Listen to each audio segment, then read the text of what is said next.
I was the chief advisor to the first privatization of the fertilizer company on there.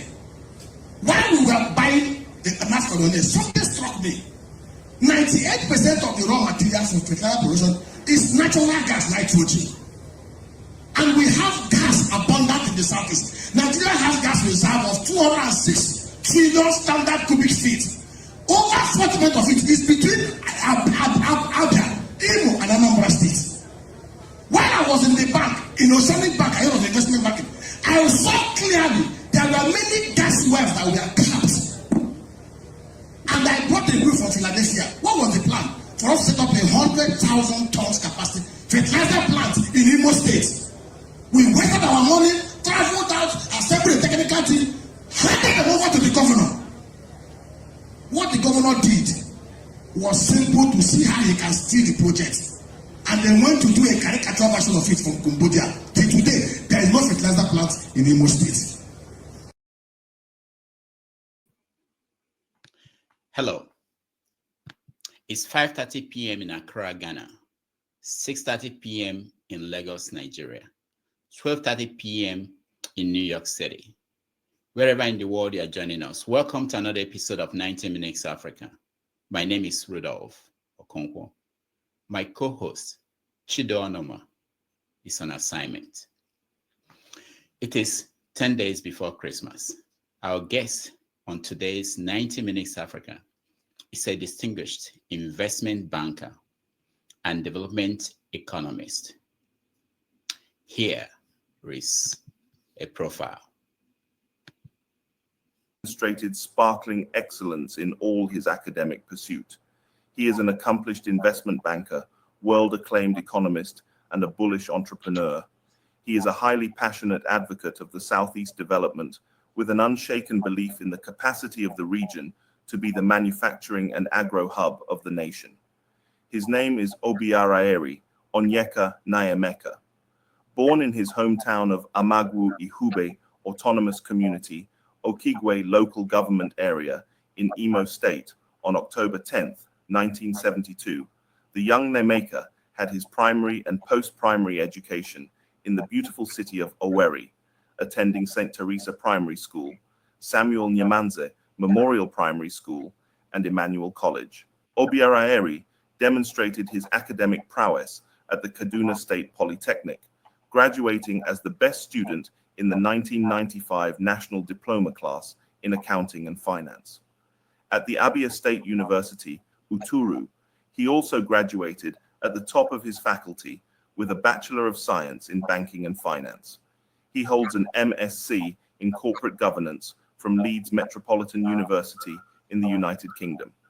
Obiaraeri is a financial engineer and a consummate investment banker. A fellow of the Chartered Institute of Credit Administration, Obiaraeri is a recipient of several awards for his professional work and community service. His vast experience span across various major financial institutions, including as head, capital market, and research of Legacy Guardian Express Bank, now Heritage Bank, head, project finance and private equity funds management of Oceanic Bank, now EcoBank, pioneer head, corporate finance and private equity management at Bank PHB, now Keystone Bank, and lots more. He is currently the managing director / CEO of Taurus Capital and Advisory Services Limited. He also sits in the board of various organizations, both within and outside Nigeria.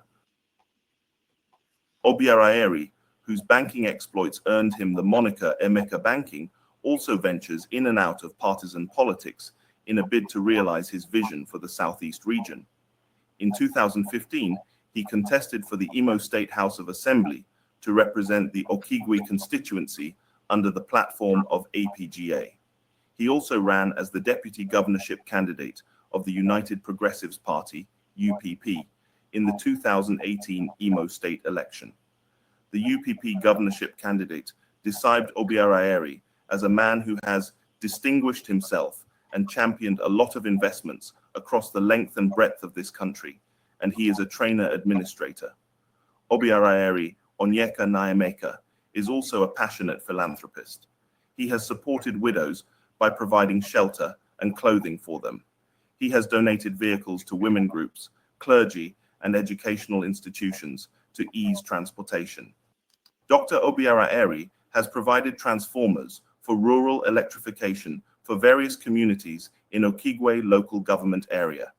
He also provides business grants to youths, women, and artisans. His bursary and scholarship scheme has given succor to many students in their educational pursuit. When he speaks of development in the Southeast, he exudes passion. That burning passion is what drives him to continue to provide innovative solutions to the developmental challenges facing the region and Nigeria in general.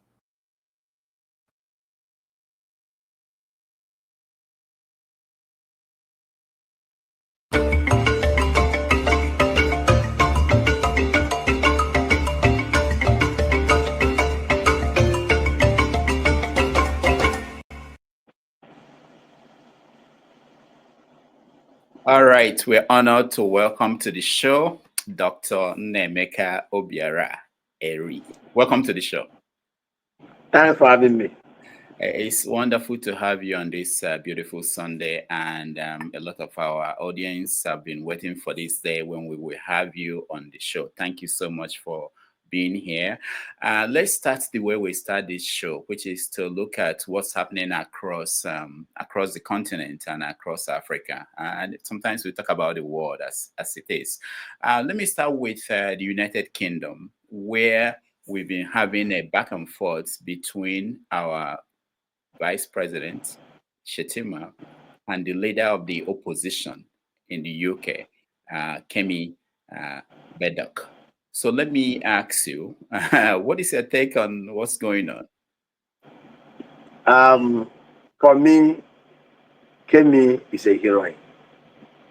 Kemi is one lady that is bold. In fact, I see in her a Margaret Thatcher in the making. And if you look at her political trajectory, especially with her husband, you will see clearly just like how Margaret evolved with her own husband. She's one fearless woman who is not afraid to talk about issues many cover away cowardly from. There's nothing Kemi said that is not 100% the absolute truth.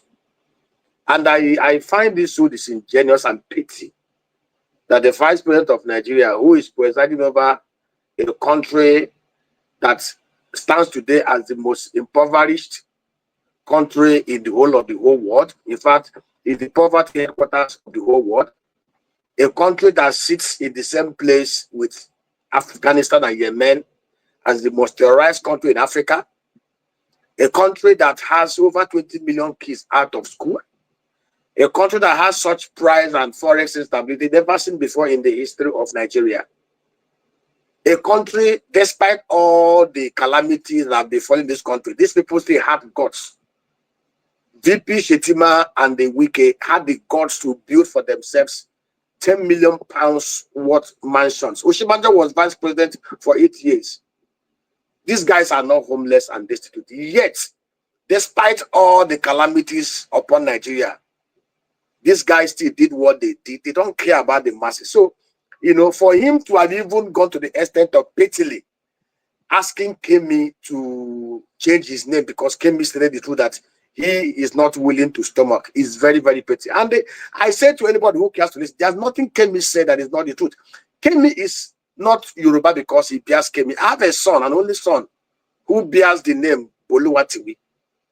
He bears the name because I wanted to name him as the Lord has spoken. And I just looked at different languages. The one that will not make it to be long was Yoruba version, Boluwatiwi. And I named him Boluwa. He was born in Lagosian.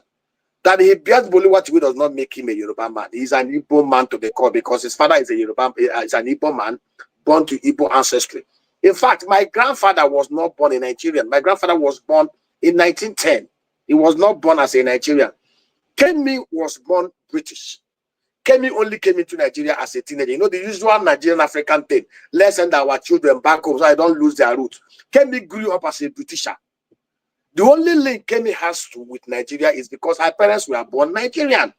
So first of all, she is a Nigerian because her parents were born Nigerian. But the truth that the ancestry is Yoruba, and she can trace her Yoruba-ness 400 years, unlike her Nigerian-ness that is just started in 1914, because one Flora Shaw and her boyfriend decided to couple up a name for a geographical entity that sits at 923 square kilometers.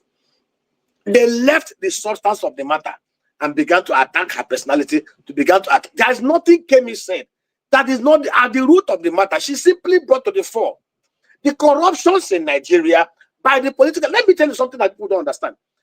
For the past 10 years, Kemi has been at the center of the British politics.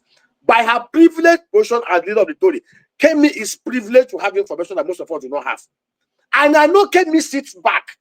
She came to Nigeria, has some ugly experiences.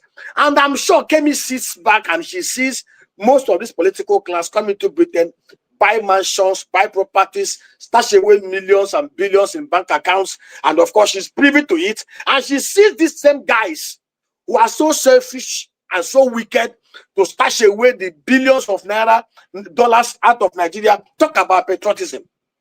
And so when she raised the issue, if we are sincere as a people, all I expected people, somebody like Shettima and the rest of them, who have been part of the privileged gang for the last 25 years, is estimated that over $200 billion have been shepherded out of Nigeria.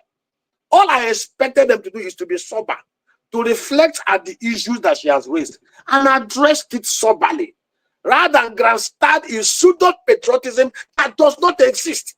Because I am aware that if Kramer, the Prime Minister of Britain, and Kemi were to be the and Britain is today in the same position as Nigeria, they will not even reason for anybody to tell them they want to build £10 million mansion for them, or for them to buy 19-year-old rickety aircraft as a presidential jet for $150 million. You know, everything Kemi said is true. She raised the issue of police brutality and police extorting from Nigerians.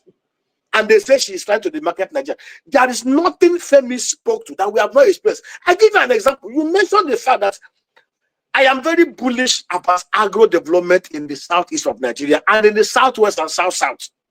I am very bullish on the fact that for us to create an all-inclusive prosperity, we must relive and re-adopt the visions of Dr. Michael Onyeka Obiaraeri, a medical doctor who between 1959 and 1996 built the fastest growing economy in the whole of the Commonwealth and did over 214-kilometer industrial belt. Most of the legacy projects he did, from palm plantations to cashew plantations to rubber plantations to cocoa plantations, are still in existence till today. Some of the road he built in a place called a race settlement are still standing. So one of the things we was to set up, and we lost money over the last 6 years. We decided to start building agro parks in fenced and gated environments. One of the projects I have in Ibadan, I sent one of my staff from a Benue boy from Ibadan to go to Okibe to pick a motorcycle that will aid his job in Ibadan. He took the motorcycle, put it in the Abia line. He route to Lagos, then to Ibadan. He was stopped at Okpara Square in Umuahia by a team of policemen who claimed to be from CPS Umuahia. The guy showed them all the documentations of the vehicle. They said the original owner of the vehicle. They started talking about of trash. They held the guy at gunpoint. By around 8:30 p.m. in the night, the guy called me, and I took the phone. I introduced myself. I even told the policeman that the Southeast Farm, which I chair, is a PPP company owned even 10% by the other state government. I even told that if he mentions my name to even his bosses, that they will identify me. I told him that we bought the machine to aid, but that they should allow the boy go. They refused. They confiscated the machine, and the boy walked away. But when I saw the boy was traumatized, and this boy, I took permission from his people for him to go to the east. To avoid complication, I told him, leave that with the machine. We'll sort it out. Find your way back to Ibadan. As I'm talking to you, 15 days after, that machine has not been found. My younger brother who purchased the machine have been moving from one police station to another, seeking to see where they kept that motorcycle. This is criminal gunpoint extortion of somebody's property at this level. And we have similar stories everywhere. Why do we even have answers in 2020? What we should be thinking about that if Kemi said his brother was robbed, and I have similar experience just 15 days ago, and Nigerians are replete with similar stories. I have a factory in Maraba that produces and mills rice. Anytime my truck leaves Abuja, once it gets to Nsukka, you will see from Nsukka to Owerri, there was a time they took almost 545,000 naira from my drivers. It's all out of criminal checkpoints or the other. These are germane issues that patriotic leaders should be thinking about. Between 1960 and 1966, you could enter a night vehicle, indicating 911 at Rumigbo, and drive all night to Pambegwa in Kaduna State. Nobody will molest you, nobody will kidnap you. Nigeria was secure. No policeman will stop you on the road, no military checkpoint will extort money from you. That was 1960 to 1966, when we had selfless and patriotic leaders who are willing to lay down their lives for the people. Today, the political class do not care about the welfare of the people. They are not empathetic, they are not sympathetic. They see political office as avenue to show up their sagging economic life. That is why you will see somebody who was a tout become local government chairman, later became governor, and today they are billionaires. They never had any record of any private sector accomplishment. They never worked in any sort of environment. Their only career path is political office, where they loot and share and drink 40-year Glenfiddich. In the First Republic, we had men like Sir Louis Odimegwu, who was reputed to be the wealthiest man in Africa. He was chairman of 15 topmost corporations in Nigeria. He went to parliament not because he was going to hunt MDAs to make money. He went to parliament because he wanted to contribute his wealth of experience in policy making, in program development to build Nigeria. That was why one day he was harangued on the floor of the parliament. He packed his files and he left. Today, what we have, remember in 2003, when a former DIG who was in the Senate said that 65% of those who were in the Senate were men he tried either for drug offenses, for 419, and for corruption. These are the kind of human beings that we have. And I expect them, when such germane issue that Kemi has raised comes to the fore, to humbly and meekly accept the mistakes and admit the errors, and then find a ways of providing solution to the problem. Trying to hire social media artists to go from Twitter to Facebook, trying to attack and impugn the character of a heroine is not the way to go. And I can tell you the truth, Kemi has stoked a fire that is not dying soon. And each and every one of us who are true patriots must stand solidly behind Kemi. And in fact, what Kemi has started is actually what everybody should be thinking about. Nigeria today is not working because we practically operate a physical structure that is so unitary and quasi-unitary arrangement that only embodies and empower criminals in place of power. We need to evolve back. Before Nigeria became independent in 1960, our forebears, Amadu Bello, Tafawa Balewa, Nnamdi Azikiwe, Obafemi Awolowo, Sadana of Sokoto, all of them, they had summits and conferences. They knew that Nigeria as a place is what it diversifies people, and they built up a constitutional framework that recognized our diversities and harnessed our strengths. For Nigeria to move forward, I can tell you of a truth. What Kemi has done is a fire that we must embrace. We need to go back today to rejig. In fact, if Nigeria is a place where people are, majority of us are reasonably thinking, what the National Assembly should do is to go back and pick up the 1963 Constitution, dust it, only change the geographical expression from 3 regions or 4 regions to 6 regions, and empower the same constitutional resource production, control, and governance framework, so that each of the constituent units will look inward. Whatever they produce, they take 50%, pay 30% to the center, and 20% to the federal government. Then we will reduce the exclusive list to what we used to have within those periods to external affairs and international relationship and security of the external borders of Nigeria. That is the only way we can. But if you see anybody today in Nigeria lambasting Kemi, and you know, they say Kemi is an ethnic bigot. Kemi is not an ethnic bigot. There is nothing ethnic bigotry in what Kemi said. Kemi acknowledged his ancestry. I said to anybody who can listen, I am firstly unapologetical and Igbo man before being a Nigerian. And I say it again, my grandfather was not born a Nigerian. And if I'm to trace back to my grandfather, I will tell you, I am first Igbo man. And that is the truth. The more we try to shut down avenues for robust and honest discussions on the way forward for Nigeria, the worse it will continue to be. The truth is, Kemi is a heroine that every right-thinking Nigerian, every true patriotic Nigerian, every sincere and honest Nigerian should embrace and give a good hug. She has had a discussion that we must all not shy away and run away from. All right, thank you, Dr. Nnaemeka. Let me play a video of the reaction of the Vice President and then get your take on some of the things he said. Let's watch. Facebook. The co-founder of Facebook was Eduardo Luis Sabirin, born in Sao Paulo, Brazil, of Jewish Brazilian ancestry. Elon Musk, the richest man in the world, was a migrant from South Africa. He owns SpaceX and now X, formerly Twitter. I can name names. Sergey Brin, the co-founder of Google, is worth over $30 billion. He's of Russian background. Rupert Murdoch, the chief executive of News Corp, is of Australian descent. Madeleine Albright, who became the United States Secretary of State, was of Czech origin. Steve Chen, the co-founder of YouTube, is originally from Taiwan. Immigrants build nations and immigrants build civilizations. One of the men in the front seat here has a thriving business in Namibia. He lived in Australia for over a decade, adding value to the Australian economy. Hence, there is a need for us to respect and cherish immigrants. Migrants are the source of life in all societies. Rishi Sunak, the former British Prime Minister, is originally from India. A very brilliant young man. He never denigrated his nation of ancestry, nor poured venoms on India.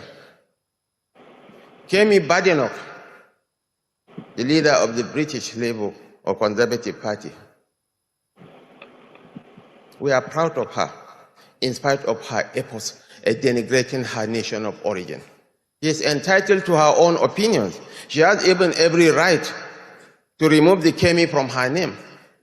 But that does not underscore the fact that the greatest black nation on earth is the nation called Nigeria.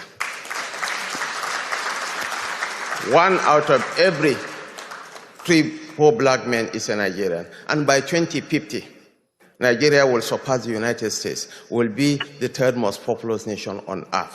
1 out of every 3 black men will be a Nigerian. All right. He said towards the end that the greatest black nation on earth is Nigeria. Do you agree? The most populous black nation, home to the poorest people on planet Earth, in majority. The most terrorized country in Africa is Nigeria. Nigeria is not the greatest black African nation. Let us stop deceiving ourselves. What are the indicators to indicate greatness?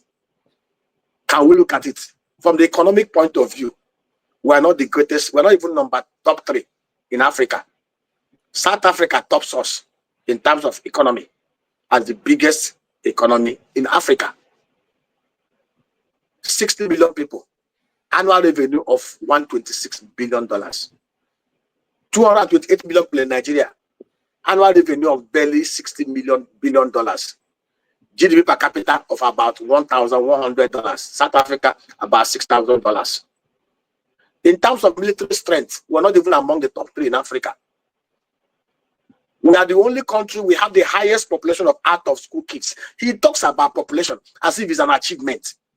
That we breed children we cannot send to school. 20 million out of school. For record purposes, the number of out-of-school kids in 2015 by UNESCO record was 10.5 million. Under this government of Buhari and the current government, that number had doubled from 10 million to 20 million. What is Shettima talking about? And then Shettima cited, Rishi Sunak never talked about India. Have you seen India's renaissance over the last 10-15 years? Do you see where India is today?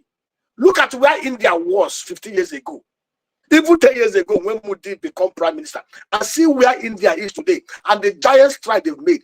Why will any same person talk down on a country that is moving forward? Why will Elon Musk turn on South Africa that has not regressed? Minimum wage in South Africa is about 31,000 naira. Minimum wage in Nigeria is about $23. What are we talking about here?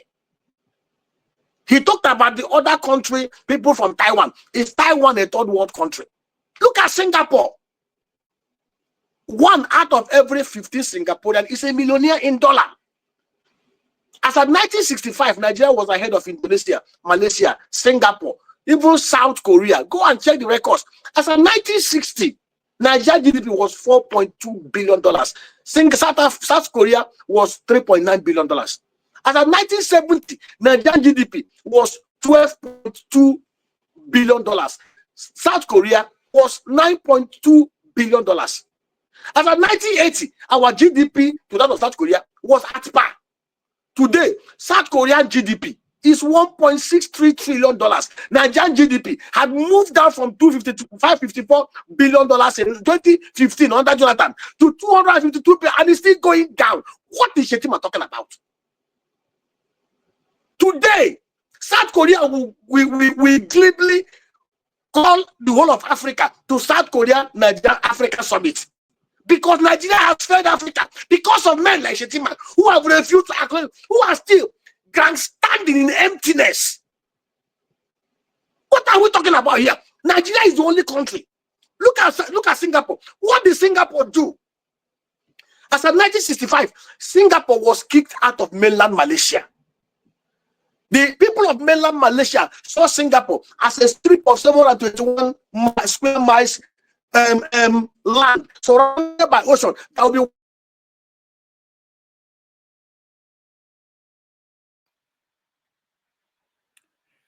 all right. The connection is lost, but our guest he's still here, and I hope I'm sure he will rejoin us, and we are going to have a very wonderful conversation. We brought him here to talk about the economic policies of can you hear me? Okay, we can hear you now. We lost you for a moment. We can you hear me? Okay, we can hear you now. Yeah, we lost you for a moment. Okay, you can hear me now. Yeah, you can hear As of 1965, Singapore was like a pariah state, hopelessly at loss. One thing I heard, they had good leadership. Literacy level in Singapore in 1965 was 57%. The first thing they did was to build national integration. The Malaya to one thing. They are Singaporeans first before they're ethnic. Then they base everything on merit. Ethnicism and all manner of clannishness to become the order of the day. From 1967 to 2005, Singapore built their literacy level from 57% to over 98%. Today in Nigeria, the literacy level is so low. We have 20 million kids out of school. I expect people like Shettima, who was governor of Borno State for 8 years.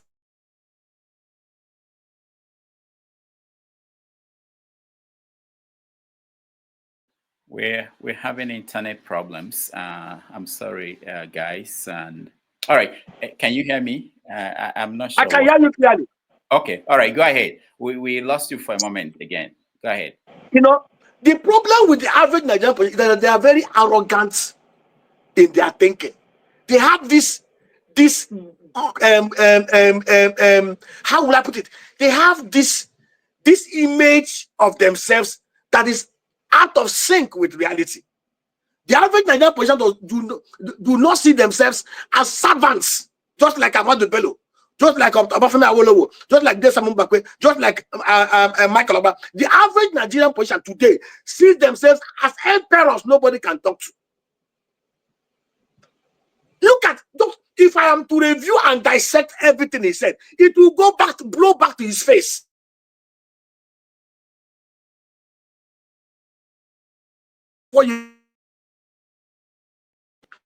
Kemi is 44 years old, and Kemi is supposed to become the next prime minister of Britain. How many 44-year-old girls in Nigeria, ladies in Nigeria, can be in the place Kemi is today? How many 44-year-old men in Nigeria can be in the same place Kemi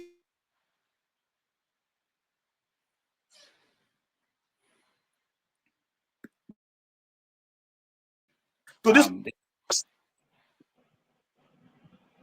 Go ahead. So the truth is, rather than grandstanding emptiness, you know, 2050, Nigeria will become the third most populous nation in the whole world. See the kind of parameters these guys are using to measure the strength and the worth of a nation.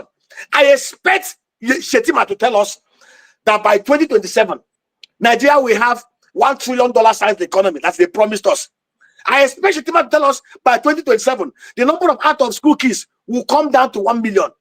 I expect Shettima to tell us by middle of 2025, we will destroy Boko Haram, unknown gunmen, ISWAP, and make Nigeria a 24/7 secure place. I expect Shettima to tell us today, in Nigeria today, we have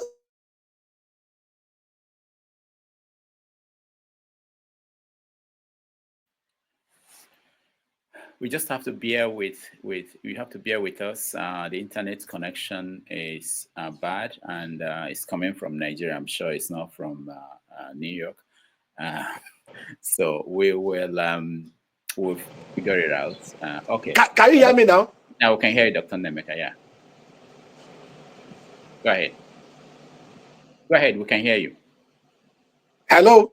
Yeah, we can hear you. Go ahead. Dr. Nnaemeka, go ahead. We can hear you. Okay. I expect Shettima to tell us that today in Nigeria, by World Bank indicator, anybody earning anything less than $64.50 is living under extreme poverty.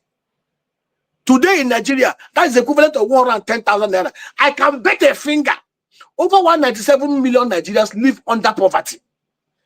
The NDIC did an audit, and they stated clearly that out of the over 116 to 138 million bank accounts in Nigeria, only about 0.4% has up to 500,000 naira balances inside it. We expect Shettima, that's about 243 pounds, which is what a janitor earns in the UK in a day. We expect Shettima to tell us, oh, within the next 3 years, we are going to reduce the poverty level in Nigeria from 197 million to maybe less than 1 million. In Vietnam, 100 million people in a landmass of 330,000 square kilometers. Vietnam has poverty level of less than 0.1%. These are indicators we want Shettima to share with us. We want Shettima to tell us, oh, by the end of the next 1 year, we will have domestic food self-sufficiency. We want Shettima to tell us, oh, by the end of next year, Nigeria will be producing 20 million tons of rice. Nigeria will be exporting over $250 billion worth of agro commodities. I have seen most of them from the north trying to shout down on Kemi. One of the former aides to the president, Bashir Ahmad, was even recollecting, oh, how they wish that the north was the one that was taking care of Nigeria through their agro wealth. And I asked him one simple question. You were an aide to Buhari. Buhari was president for 8 years. He had absolute powers. 95% of his appointments were from the north. Buhari and Emefiele printed 23.5 trillion naira that nobody can account for. $53 billion. If Buhari had taken $30 billion out of the $53 billion that Emefiele printed in naira terms and how enough of them to filter away to invest in building 5,000 agro parks. 5,000 agro parks that will have seen investment of $6 million under what I classify as my unique missions, community, diaspora, private, public, partnership, execution architecture. If Buhari had taken 30 billion out of the 53 billion they printed and filtered away to set up 5,000 agro clusters, today in Nigeria, Rudolf, we will have over 10 to 20 million jobs created. Today in Nigeria, we'll be generating nothing less than $210 billion from agro products across the agro value chains out of the 5,000 clusters. We will have over 125,000 agro rangers that will be properly trained and equipped and put under the National Security Advisor in such a way that we can destroy banditry and ISWAP and Boko Haram in 3 weeks. But these guys printed 23.5 trillion and squandered it. These guys wasted 11 trillion naira on turnaround maintenance program, on refineries that are not working. A Nigerian, Aliko Dangote, invested $20 billion to build the refinery. These same guys are junketing all over the world to see investment. But the man who invested money, they are not doing anything to support him. And these guys will have the effrontery to stand before the national television and be telling us about it. You know what? Patriotism simply means sacrifices. Amadou Bello, Tafa Belowa, Nnamdi Azikiwe, Obafemi Awolowo, Desmond Mbakwe, Dr. Michael Okpara will not be alive today, and they will build for themselves a 21 billion naira mansion when they are not homeless in a country in the current parlor state as Nigeria is today. These guys are callously insensitive and they don't want to accept it. What Kenny is saying to them are things the average Nigerians are scared to say. If you say it, they will hunt you, they will torment you, they will want to destroy you. But one thing I've learned, you say the truth, you will die. You don't say the truth, you will die. But I say the truth and die. That's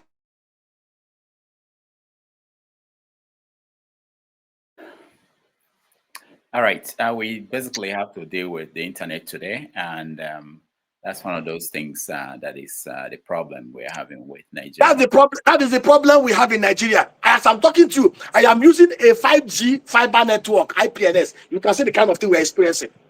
And I'm just praying that they will not take the light. I have my standby generator in case they take electricity. So what are we talking about here? They try as much as possible to vilify Kemi, to paint Kemi in what she is not. What I expect is to humbly sit down. Anytime they should stop parroting this thing that we are the most populous nation. Our population should translate to wealth. China is populous. In 1980, Nigerian GDP was twice that of China. In 1980, China had 739 million poor people. In 1980, China's literacy level was 62%. What did China do? And between 1980 to 2020 or 2005, China exited over 700 million people from poverty. They built up their literacy level to over 97%. Today, China is a mega power. And there's nothing China had done that we cannot do. I say to anybody who cares to listen that there's no country as blessed as Nigeria. Our population should actually be our strength. What expect somebody like Shettima, who is educated, to be okay? What do we allocate to education in our budget?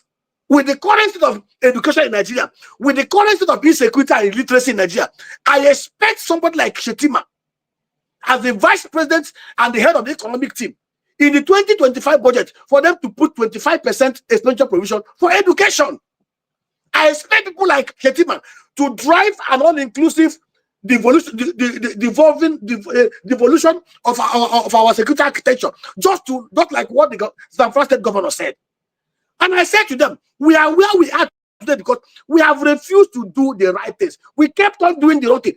Between 2015 to 2023, Buhari wasted $25 billion as security expenditure.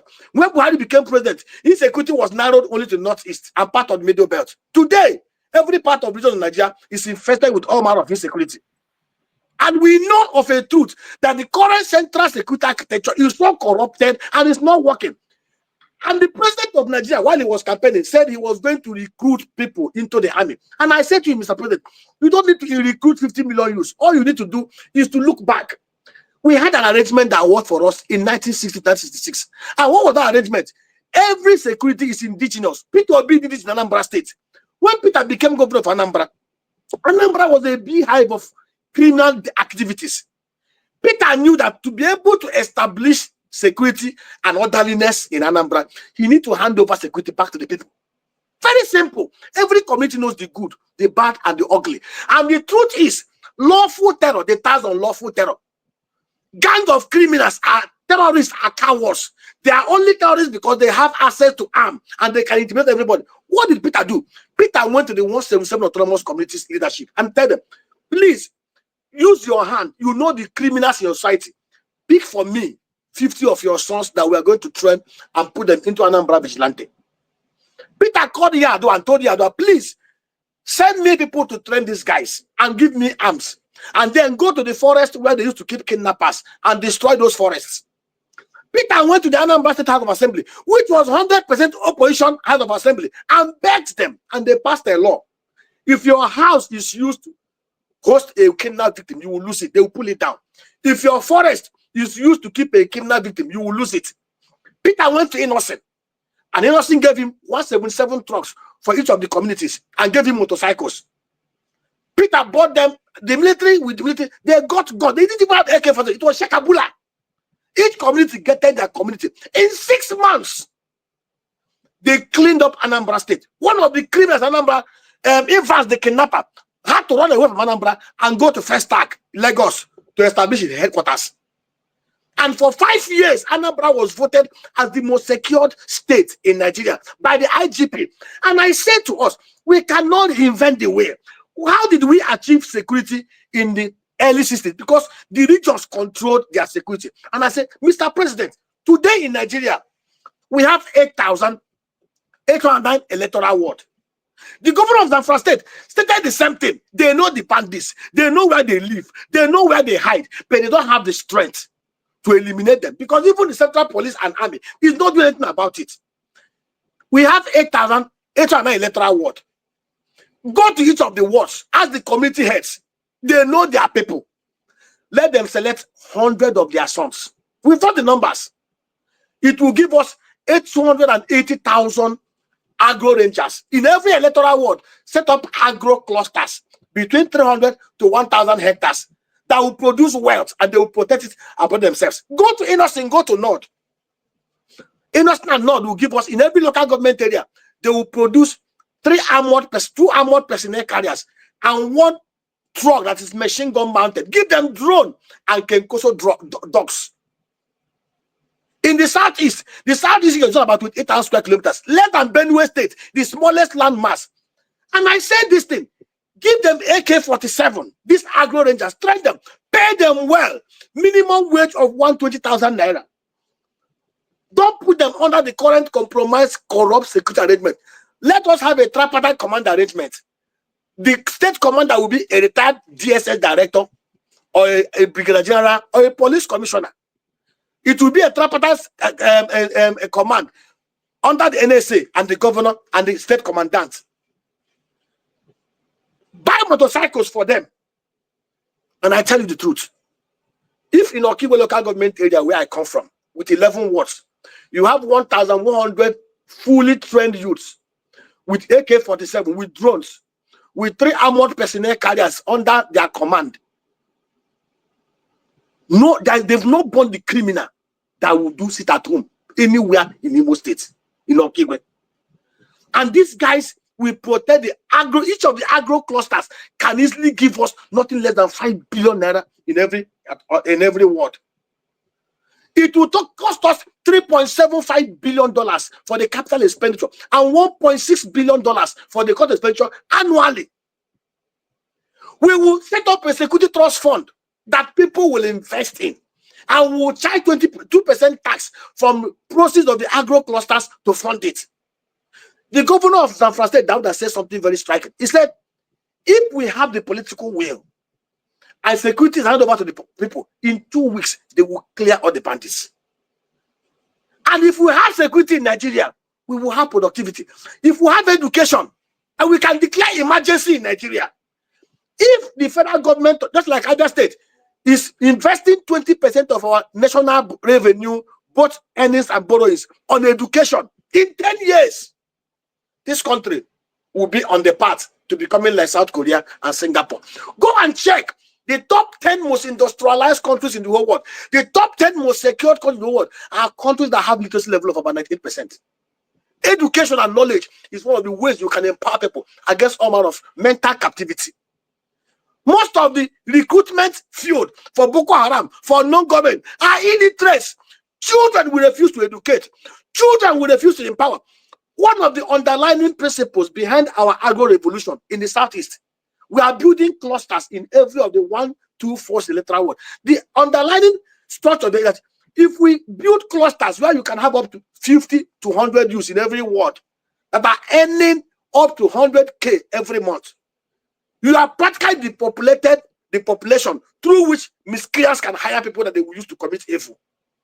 Educate people, either formally or through artisanal training. When you have an educated population that are well empowered, you are halfway towards building a prosperous society. But these guys do not want to do simple things that are simple. All they are busy trying to manipulate this, carry out propaganda. You saw what is happening over the last 2 weeks. Naira has gained over the dollar, and they were clapping. And I laughed. What basically happened was very simple. We know that during Christmas period, our diaspora brothers will come in droves. And most of them come in with dollar cash. They don't come in with transfers. So, of course, it's a simple law of demand and supply. And when the informal market is awash with dollar, Naira will appreciate. And again, at the CBN end, they are intervening with part of the proceeds they got from their borrowings. There is no fundamental physical shift in terms of productivity, in terms of anything to enhance productivity or non-oil export in Nigeria. Today, India signed a 10-year oil purchase agreement with Russia. 500,000 barrels a day. That's a chunk of Nigerian market taken away. We are producing crude oil at a cost of about $40, $48 per barrel. When we were at a time producing it at $15 per barrel. Ask yourself this question, Rudolf. Between 1999, 2004, Obasanjo's first term, go and check the records. Oil prices never moved above $28 per barrel. In fact, when Obasanjo became president, May 29, 1999, a barrel of crude oil was selling for $17.36. Fact check me. How was Obasanjo able to build a foreign reserve of $45 billion, pay off and negotiated and paid off our external debt of $32 billion, did all the reforms that he did, and built an economy that grew at 6.5% per annum, and built up a middle class population of about 4 million people who earned between $110,000 to $100,000 Naira equivalent? Then we had forex stability. How did Obasanjo achieve forex stability? Naira only lost at 8 Naira in 80 of Obasanjo's day. How? Obasanjo understood, based on his former record as president, that the only way you can protect Nigeria is to protect our working capital, with our oil and gas resources. Obasanjo ensured there was no leakages in the upstream. Obasanjo secured our oil assets across the creeks. Obasanjo wrapped up output from 1.6 million barrels to 2.2, 2.3 million barrels before I handed over to Yar'Adua. On the downstream sector, Obasanjo stopped leakages. At a time, we had GDP per capita of about $3,000. At a time, we had a 4 million middle class. People were coming in from JP Morgan Chase, from Goldman Sachs, to work here in Nigeria. Investors were trooping in because there was price stability. There was no room for arbitrage and money laundering criminality. Between 1999 to 2007, when Obasanjo handed over, our PMS consumption moved only from 22 million liters to 25, 26, 27 million liters. There was no issue of Ponzi game, where the thing was hovering from 38 million to 66 million to 3 million, and nobody saw the ghost consuming it. No inquest was done. Nothing. It's on record in this. There was a time we were looking for over $10 billion worth of crude oil, and nobody could find it where it was. Today in Nigeria, we proudly, the current GMD of NNPC, proudly and gleefully told us on national television that on a monthly basis, Nigeria lose about $1.9 billion worth of our crude oil to different and inefficiency. That was 3 years ago. The man is still there. If I have a private business, I have a manager who has come openly to announce to me that thieves have been stealing my goods and he cannot stop the thieves from stealing. What do you think I will do? I will not only fire him, I will investigate him. But here in Nigeria, everything is yo. In fact, it's very obvious that what we have in Nigeria is a court of political and corporate elites who have decided and sworn an oath to destroy and impoverish the rest of the Nigerians. And until all of us stand up, honestly, stand before their faces and tell them the truth the way it came in, bad enough I've told them the truth, they will never change. All right. We haven't even started. We brought you here for the discussion on the economic policies of Tinubu. You touched on them while you were talking. But before we go back to that, I want to first get your view on the other big issue, the big story out of Nigeria, which is the story of Dele Farotimi, what is going on and how he's being treated by the Nigerian judicial system. And I want to know what you think about that. I'm sure you are following what's going on. Dele is a prisoner of conscience. Dele is one Nigerian that I'm so proud of. Dele's situation is another manifestation and application of the lawlessness in Nigeria. Defamation is a civil matter. As I am here, if somebody wakes up tomorrow and said and accused me of this I did not do, what I should do normally under the law is to call my lawyers to, first of all, write a warning, desist letter. And I'll give the person 1 week to retract openly and publicly the libelous statements and the contents. When the person fails to do it, then I can go to court and approach the court for remedies. What you see in Nigeria is the usual thing, the big man thing. You saw the Risco thing. A woman did a review on social media platform of what she bought. She was arrested, detained, she lost her pregnancy, and nothing happened. It's one thing. And unfortunately, the same thing Kemi pointed out. The Nigerian police has yielded itself as the thuggish arm of the Nigerian kind of big men. Every little thing, husband and wife quarrels. Husband has the bigger power. Brings the police, the woman is confiscated, the woman is chained, and the woman is thrown away. Today in Nigeria, if you go to some of our correctional centers, you will see many Nigerians languishing away, awaiting trial. An offense that may not even take up to 6 months imprisonment. People have been in jail for 7 years, for 8 years. That is the level of judicial rascality and banditry and justice and what justice and justice that we have in Nigeria. So basically, if the legal juggernaut feel that Kenny Dele has defamed him, there are legal procedures to follow. Using the police to harass him, to put him on handcuff. You saw what was making around. Somebody that I was alleged to have stolen 110 billion naira. Somebody that he was already evidence produced that paid school fees for his daughter and his sons over $1 million in 20 years in advance was seen in white garments, walking like an angel. But a man, the conscience of the nation, a man who is on record, nobody can accuse him of any criminality, was put on handcuff because somebody felt he defamed him. That is the kind of Nigeria we are in today. And you know, there's always a thin line between despotism and good conscience. You know, I even mean I'm saying it here. Many of us, I've said to anybody, 80% of Nigerians, if you give them the same power that the political class are wielding, they will do worse things. Because the first place in, first of all, having character renaissance is mental renaissance.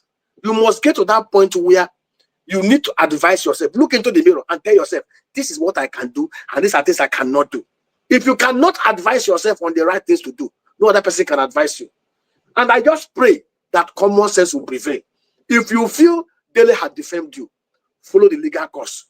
Using policemen to harass him. And of course, you see the caricature things we have in Nigeria. We have magistrate judges, magistrate courts, and all those stuff. Or, you know, Rudolf, you see, when Donald Trump called here a shithole jungle, most of us were busy ranting, lamenting, crying. Show me, if I can give you within 10 seconds, 10 incidents in Nigeria that portray and support what Donald Trump said. Rather than us speak offense and quarrel with Donald Trump, we will go back and fix our rot, fix the Ojan stable, remove those things and those structures and kind that made people call us the shithole jungle of Africa. How do you think the Dele situation will end? Do you see, do you know Dele Faretimi? Do you know him personally? I don't know him one-on-one, but he's somebody that I followed. Okay. What do you think the elite, because we are talking about, what do you think is their goal? What do you think they want to achieve with this? See, if they know Dele Faretimi very, very well, they are wasting their time. Dele is like Nelson Mandela. If they are expecting to break his bones, break his spirit, and get him to go on his knees and kiss the ring, Dele will rather die and rot in jail. Is there anything that after Dele said that is not facts about Nigeria? Let us even look at it. Let us look at the kind of things. I'll give you a typical example. The 2022 Electoral Act was very clear that you cannot contest for 2 positions, primaries in the same party at the same time. Rudolf Okonkwo, former governor, was on record. I can play the video for you. Rogers was asking Lawan that they should explain to him how they were able to come back to the Senate. He was at the Eagle Square with them during their manifesto night, contesting for the primaries of the APC to become presidential candidate of the APC. And before that presidential election, primary election, the Senate election, primary election had already gone because people bought their forms. People were screened. Elections were conducted. People won those nominations. And that stage passed because it was from the House of Assembly up.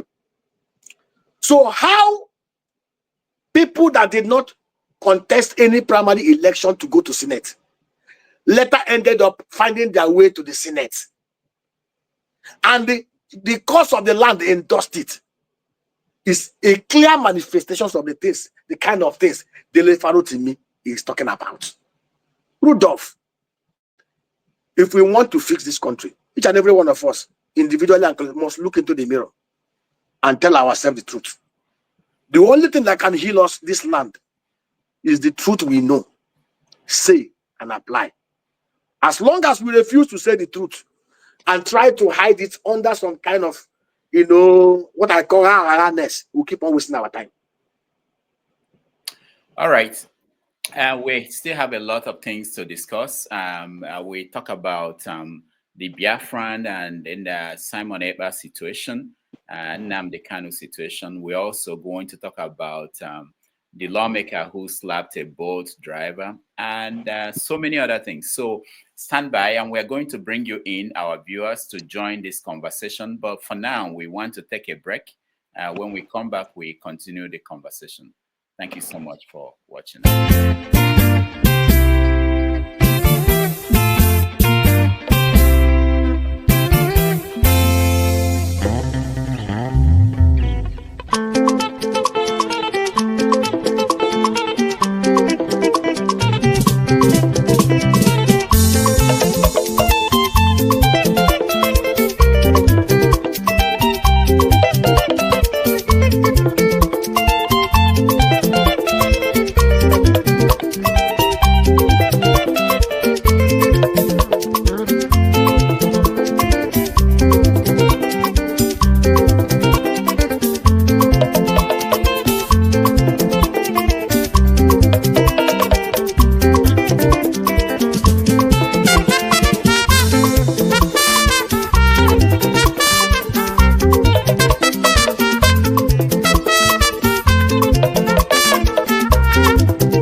right.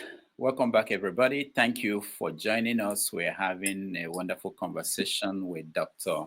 Nnaemeka Onyeka Obiaraeri. He is an investment banker and development economist. Now, Dr. Nnaemeka, let's continue the conversation. I want us to go straight to the economic policies of President Tinubu. Recently, we've been hearing from the government that the policies are beginning to work. They are pointing out that there's now light at the end of the tunnel, that we have turned the corner.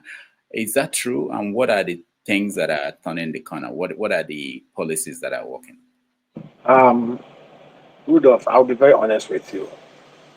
I'm one of those that believe that the policy programs that the government put in place, on paper, were actually the best policy moves that would have rescued this country if they had taken time to put in place the underlying factors and assumptions that would have made it work. You know, it's like saying for you to build a 20-story building, the engineers, structural designers will tell you you have to pile so amount of cement and the iron deep. You have to put all this in place for you to build a 3-story building. If you buy all the materials and you don't put it in the right mix and put it in the right quantity, the way it should be, that building cannot see the light of the day. Removal of petroleum subsidy was long overdue. Margin of the FX market was long overdue. I explained to you that one of the things that happened, if you look at FX stability between 1999 to 2050, you will see something very similar. Between 1999 and 2007, Naira lost only $28 naira to $1. In fact, as of 2007, when Obasanjo handed over to Yar'Adua, the official market was 124 naira to $1. The parallel market was about 124.5 to 125. So there was no room for any arbitrage or games. Under Jonathan, it was similar. Official rate was 195, 196. Parallel market was 197, 199. Thereabout. It was moving, no room for almost more than 1 naira, 50 kobo, 2 naira. So there was no room for round tripping and the kind of games that we saw under Buhari. Under MFLA and Buhari, we had multiple exchange rate regimes. The arbitrage gap between the official market rate and the parallel market rate that was so wide that even an angel will round trip if given the opportunity. People have not bothered to ask this question. How did a country that its currency lost 111 naira to $1 in 16 years, all of a sudden within a space of 8 years went bonkers? And if you look at it critically, between 2015 to 2023, if you look at the numbers in absolute terms, total imports out into Nigeria, total amount of dollars spent importing things, both goods and services, was about $451 billion. Total earnings into Nigeria from crude oil sales, from diaspora remittances, from borrowings, from everything in dollar was about $635 billion. So net, under normal circumstances, we should have had a net dollar inflow of $180 billion. There is no way dollar to the Naira exchange will have left that 199 level it was in 2015. Basically, what happened was that we created an arbitrage window that those in power utilized to wreck this country. See, if Nigeria is a sinner place, the first inquest Tinubu should have put in place was to find out what they did with 23.5 trillion naira that was printed by way and means against the extant provisions of the law and the CBN Act. From 1960 there is no CBN governor or president that ever did the kind of thing that happened under Buhari. They were allowed it. It was easy for Jonathan. It was easy for Obasanjo to defend the Naira. There's no country that will have 100% float. No. Every currency is, even China manages their currency. That is why America always accused China of trying to devalue their currency to make their export cheap. Even Vietnam does almost about $375 billion worth of export revenue. Despite the fact that the Vietnamese dong is about 24,000 dong to $1. The Human Development Index in Vietnam is almost twice that of Nigeria. Poverty level in Vietnam is about 0.1%. Because it made their export cheap. For an export-oriented economy, the cheaper, the more devalued your currency is, the better for you, because it will stimulate more export. But for a wholly import-dependent economy as Nigeria, it's suicidal for you to float your currency without any dollar source, revenue source to back it up. It was easy for Jonathan and Obasanjo to defend because we had crude oil. If you look at between 2010 to 2015, we are making almost $98 billion, $110 billion, $100 billion from crude oil sales. We are paying subsidies too. But under Buhari, something happened, something shifted. We had a transparent FX window. It was, see, investors then could actually mirror into Nigeria. You know, because as an investor, there are factors you must consider before you invest. First of all, you have to look at rate of return on investment. For example, if I'm investing an amount of money and I'm expecting an ROI of 30%, I'll first of all factor in the cost of production, factor in inflation rate, and then I'll factor in the forex volatility of that economy. Assuming the currency moves by 2%, what will be the impact on my numbers? Then I will advise myself whether to invest or not. Because we had a transparent FX window from Jonathan to Obasanjo to Yar'Adua. JP Morgan Chase and Barclays admitted our debt instruments into their two-way market index. So investors could move in dollar and they can exit without any wahala. The first mistake Emefiele and Buhari made was when they took over. First of all, Emefiele started fiddling with the transparency in the foreign exchange market. JP Morgan Chase, Barclays won them. The second mistake was Buhari, in his obstinacy, tried to tamper with the amnesty program that Yar'Adua put in place. They warned him, he refused. Remember, he inherited output of about 2.3 million barrels a day.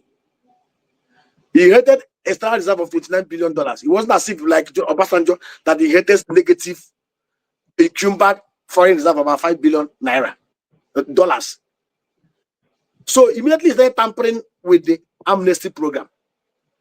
The Nigerian militants entered the creek and they bombed down our output from 2.3 million barrels to 1.1 million barrels.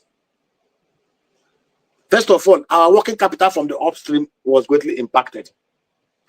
Kachukwu Ibe did a good job when he took over at NNPC and Petroleum Ministry, as Minister for State for Petroleum and the GMD of NNPC.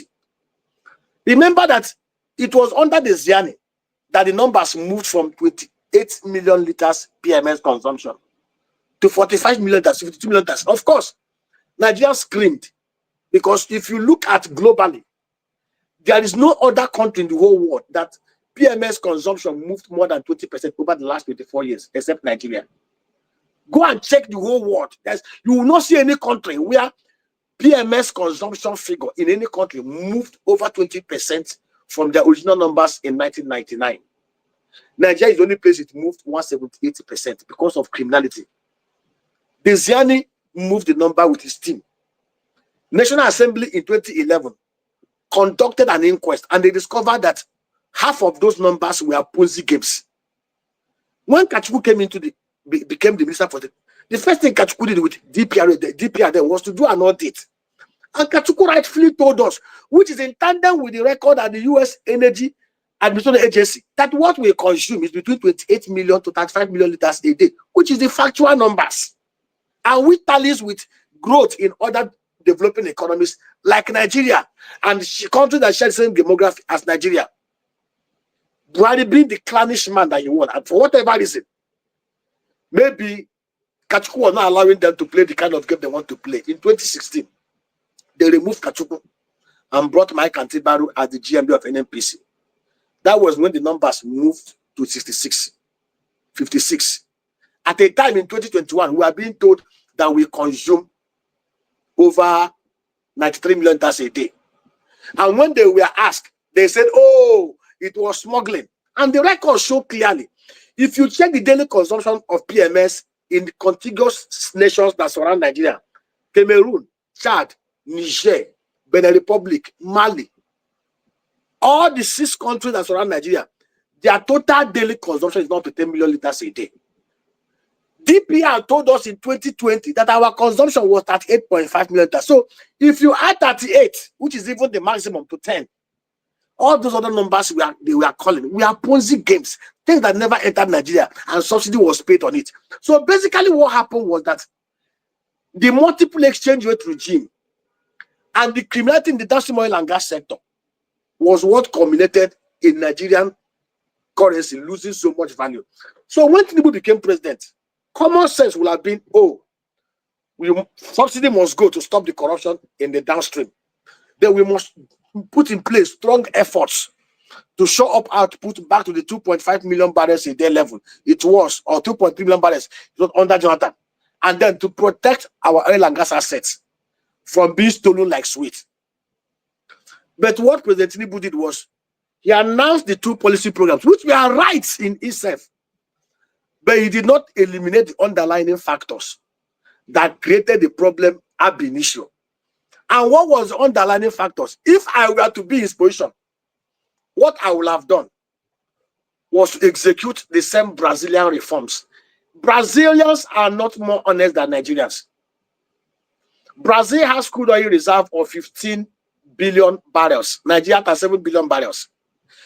Brazilian National Oil Corporation was founded in 1970, long after Nigerian National Oil Corporation that metamorphosed into NNPC in 1977. The Brazilians were saddled with the same kind of corruption that we have in Nigeria. But what did they do?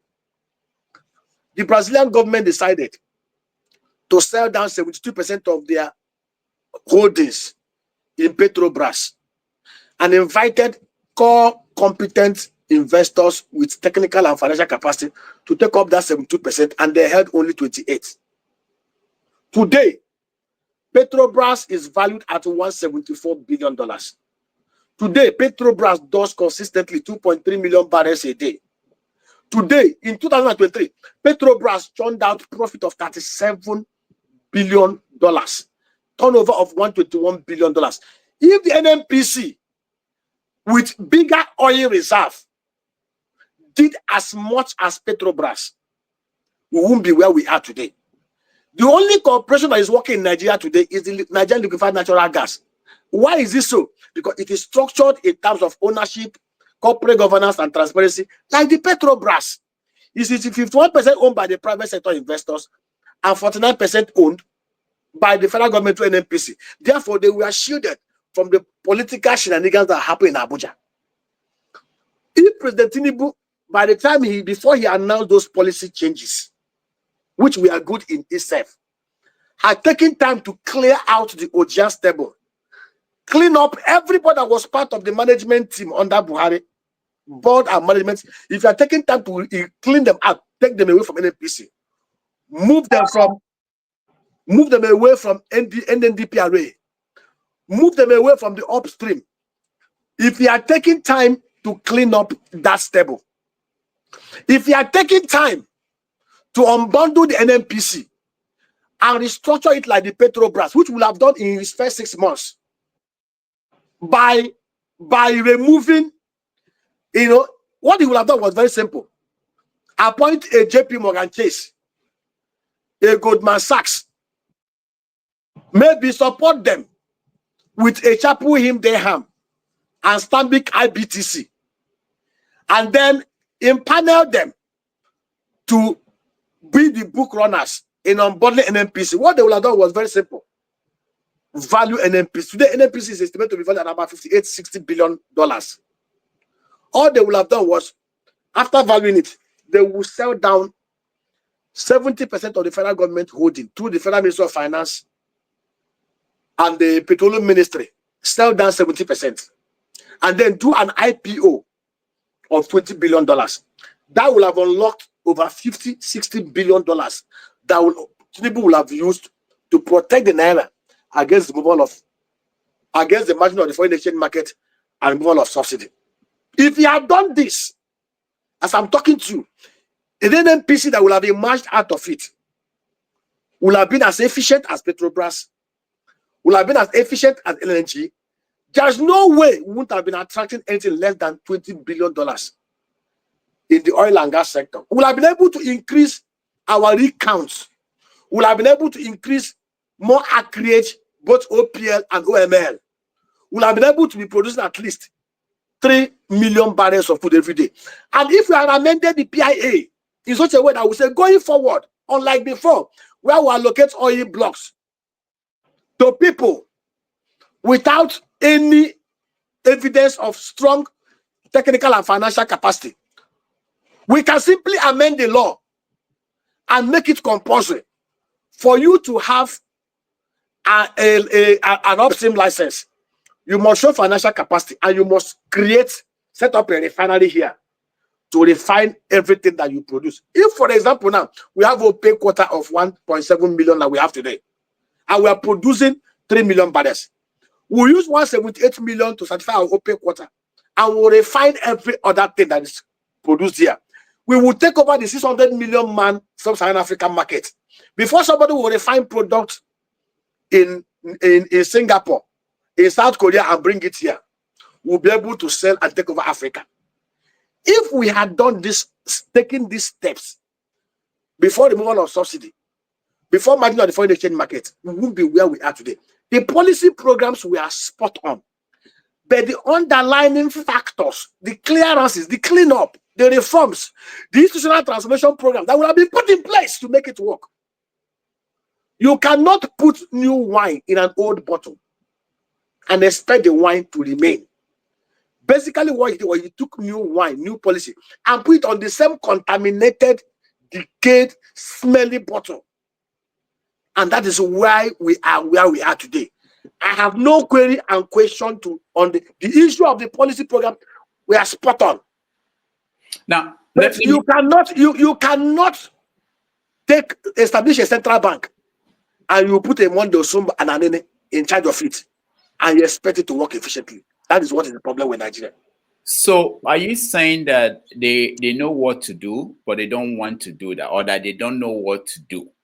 Rudolf, let me tell you, President Tinubu is a very smart man. They know what to do. Rudolf, what I have shared with you here, what is too difficult about it? Rudolf, there's nothing, we are not inventing the wheel. Brazilians were a similar position like Nigerians. Like I tell you, the Brazilians, the Americans, the British, they are not more honest than Nigerians. But what basically they tried to put in place institutional transition mechanism that eliminates human interferences that will breed corruption.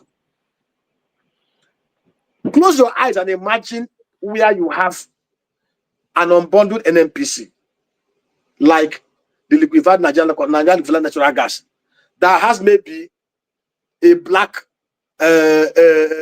rock owning 10%, Goldman Sachs owning 10%, like they have shares in Aramco.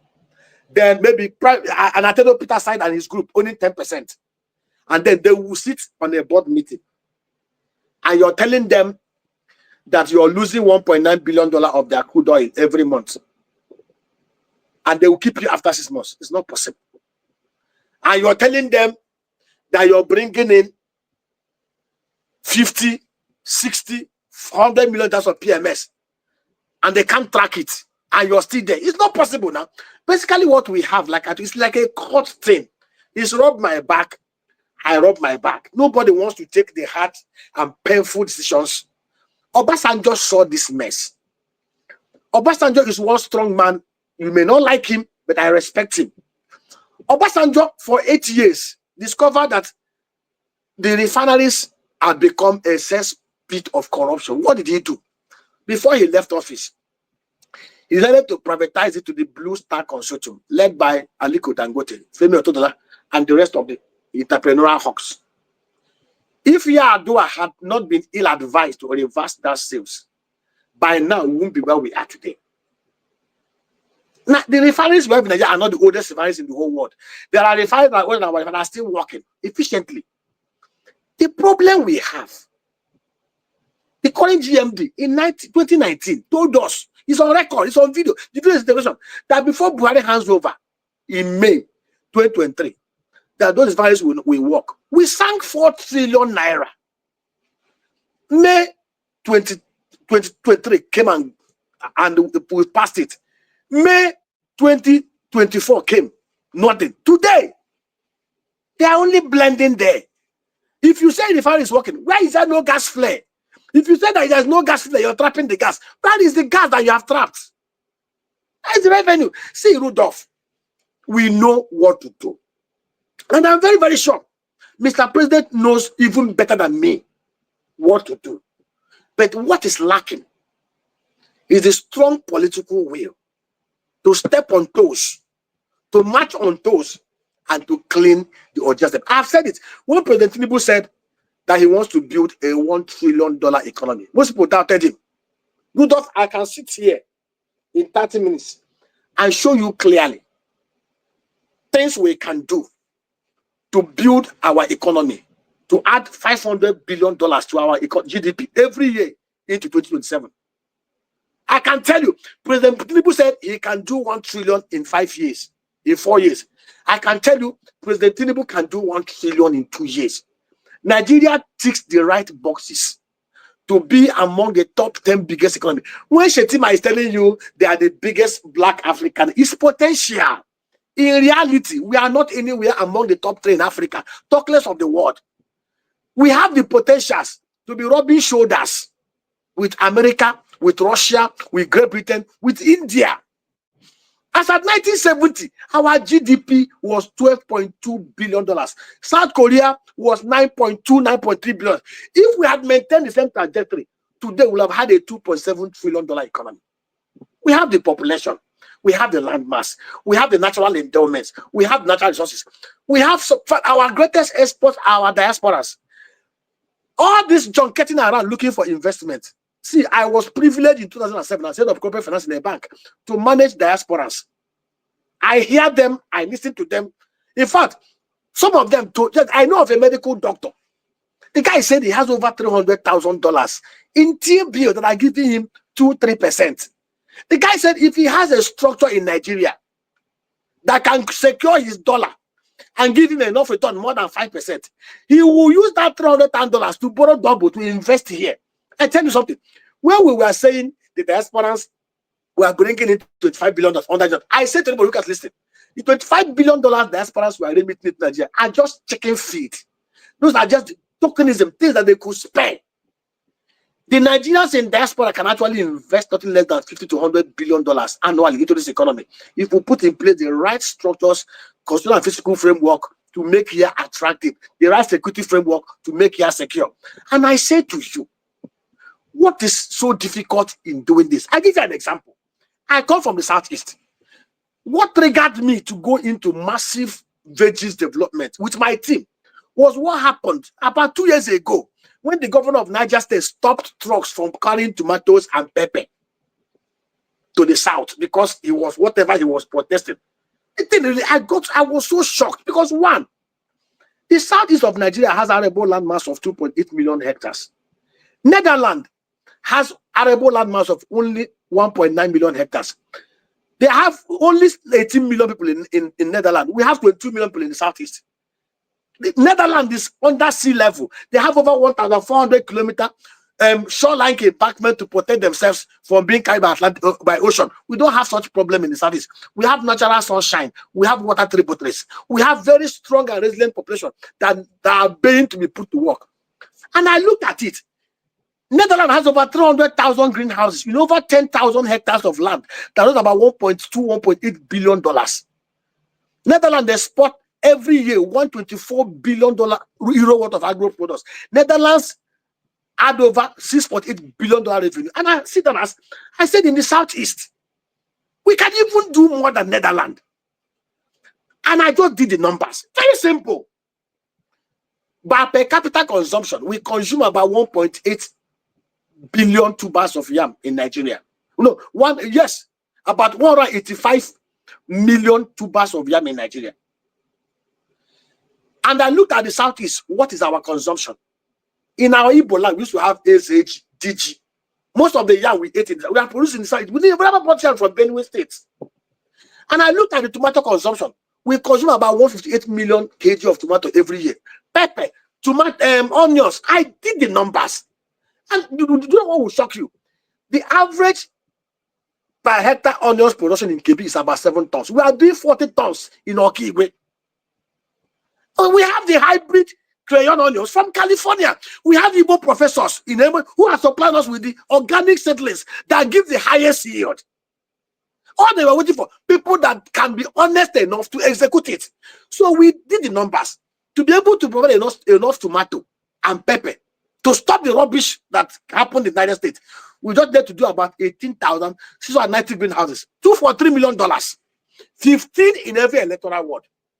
Rudolf, as I'm talking to you, if you go to Anambra State today, because that is where we have the biggest clusters and other states, if you go from Oka Market or Ocha Market, a kg on the bell pepper albino, we have crashed it from 6,000 to 2,500 to 3,000. The annual average yield in the north is about 4 kg per square meter. We are doing 15, 25 kg per square meter. It's no rocket science. If the Dutch could do 300,000 greenhouses, we are only doing 80. We can't do 300. We have put in place programs to produce. Let me tell you, put it on record.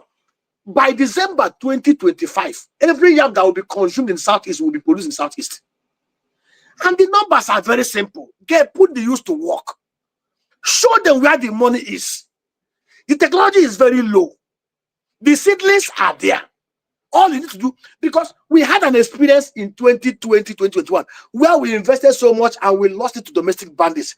Basically, what we are doing, we are asking Indigo in diaspora, if you have any land you have that is fenced, gated, put borehole, hand it over to us. We will pay you a rent. We will use it. We will produce food. We will employ your people. We will train them. We will create. Let me tell you what we want to do. I told you that in Singapore, 1 out of every 15 Singaporean is a millionaire in dollar. The structure we are running is a very simple structure. We set up a cluster. We bring 10 youths. We train them. Just the apprenticeship scheme. We move them into other clusters. And these youths, they have sense of ownership. The minimum we pay is about 100K in the village. And these guys are aware that by the end of the year, they are going to be going home with some tidy amount of money they cannot make wearing white collar. I have a guy who was working in the bank, who left the banking industry. He made first class agronomy. A Benue guy that is with us. He saw the vision. He bought into it. He left his banking job and is running 2 greenhouses. If I tell you the numbers the boy is churning out, you will be shocked. And the same thing we beg this government. It's not enough to say we are playing Ponzi game with our Naira again. Let me tell you, if we want Naira, the Naira to become 100 Naira to $1, it's very simple, Rudolf. What do? In the Southeast, we have 95 local government area. I told the Southeast governors, if we borrow $6 million in every local government area, to set up agro cluster in every local government area, $6 million, I will show you what we will do. $6 million will unlock $42 million every year from each cluster. When we are done with local government cluster, we'll go to ward cluster. What is the role of government? We have a structure. Ask the communities to donate their land. In my own community, we have 78 hectares surveyed. The community will donate that 78 hectares. They will donate 78 of their sons or their wives. Each will manage 1 hectare. All that the government will do using local government is to go and create access roads to that place, put industrial borehole for them, give them security. We will bring the technology. We will bring the personnel that will train them, the qualified agronomists. We will provide the seedlings. We will offtake everything they produce. Rudolf is a very simple Capado model, simple model that Michael Obara did. We had produce board. We're not even asking them to put produce. We are the private sector produce board. To produce a tuber of yam, 10 kg, Rudolf, does not cost anything more than 1,000 Naira. From production to harvest. White tuber of yam that they are selling for 6,000 Naira. Our plan is to just sell it for 2,000 Naira. If I share with you the things we've put in, let me tell you, I say to the governors of the Southeast, keep your FAC. We don't need your FAC. We don't need your jack. Allow us to come and help you.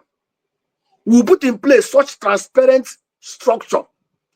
Missions, community, diaspora, private, public, partnership, project design, funding, and execution architecture that will create nothing less than 1,000 jobs in every electoral ward and nothing less than 5 billion naira from every ward annually. Imo State has 305 wards. Close your eyes and imagine we are in Imo State. We are producing $3 billion revenue in every of those wards. We're talking about 1 trillion naira. Imo State FAC and Jack over the last 5 years is not 1 trillion naira. And this is it's not skyrocket science. We're talking about, I'll give you an example.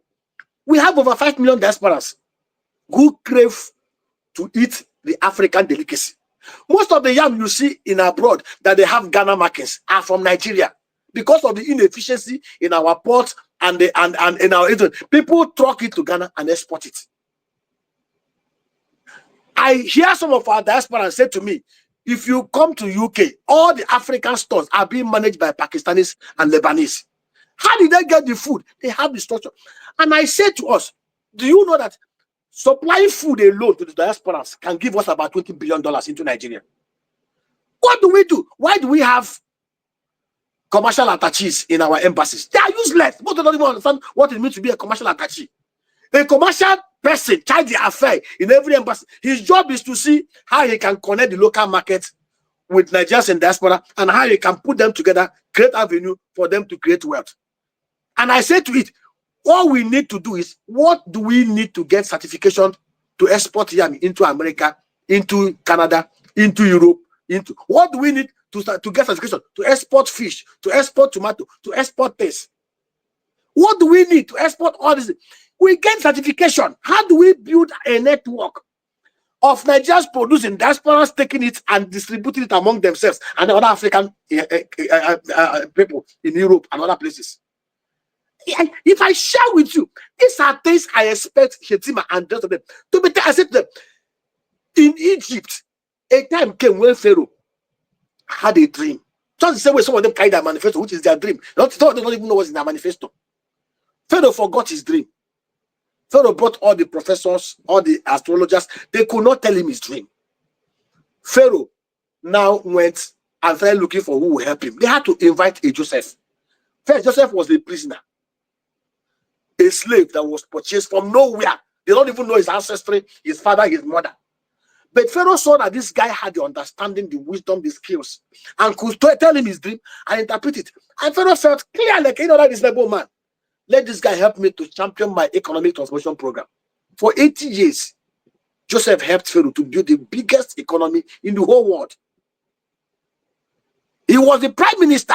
In Nigeria, they don't look for Josephs. They look for urchins, incompetent dimwits who have no value to add. All they see in political office is how to overinflate contracts, how to make deals, and how to steal and loot. That's all they are after. In Babylon, somebody was asking me, doctor, you are too harsh. I sit in circles when they talk about you. They say you are loaded, but we are scared of you. You're too stubborn. I said, if they are scared of me because of the things I have said with my mouth, then they have no plan, intention to do the right. I said, look at Babylon. Nebuchadnezzar went into Jerusalem, destroyed Jerusalem, ransacked it, killed them, massacred them, stole all their gold and artifacts, and carried them into captivity. While they were in captivity, he sought particularly 4 young boys that were outrageously gifted, brilliant, intelligent, articulate, smart, creative. If Nebuchadnezzar was to be the average Nigerian person, he would be scared of working with them. He would say, oh, I killed their father, I raped their mother.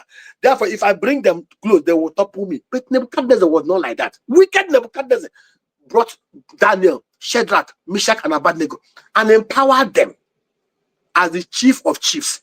And they helped him build a mighty economy. So much that he had to climb the citadel and was boasting of the mighty things he built with his hand. The problem we have in Nigeria, that we have wicked pharaohs and Nebuchadnezzars who are not thinking, I'm sorry to use the word, who are dumb, who are so selfish, who are not empathetic, who do not. So when people like Kemi talks, they don't look into the mirror to reflect in their wickedness. What they see is a small girl. I'm sure most of them who are even male chauvinists, they're already looking at him. I'm sure they're already profiling her. They cannot fathom how a 44-year-old lady should be at the verge of becoming prime minister in Britain when her mates in Nigeria are running around them for contracts. So that is the tragedy of Nigeria, where we have the worst of us leading over the best of us, and the worst of us are not even willing to allow the best of us to help them. In 1959, a 39-year-old medical doctor became the premier of the old Eastern Nigeria. He was not an economist, medical doctor. He was trained in the act of medicine. But of course, as a medical doctor, he understood clearly that you don't go treating a patient without first of all carrying diagnosis. The first thing he did was to appoint one of the biggest consultants in the US. Something we are offering them free of charge. Michael paid them. They came and they developed for him a massive blueprint. And Michael followed that blueprint. For 7 years, he built the fastest growing economy in the Commonwealth. For 7 years, in fact, the police of the old Eastern Nigeria under him was reputed to be so professional that when they had issues in one of the Central African countries, they did not request for federal police. They requested for the regional police of Nigeria, Eastern Nigeria. Michael was very clinical in his executions. But today, we have people saddled with so much power. And I've told them, keep your fact, keep your jack, keep your idea, loot them.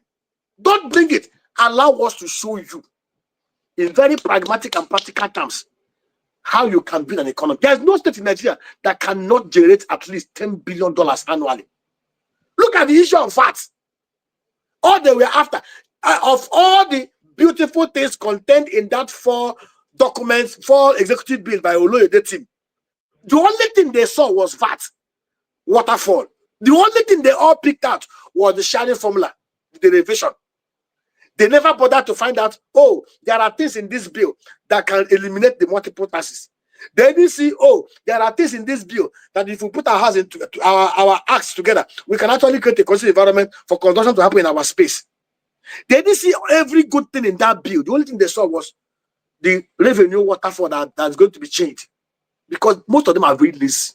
All they do is wait for the month end, go to Abuja, collect the fact, collect the jack, buy dollar, share it, loot, go to America, go to UK, buy properties, and then carry one of his individual, and that is the end.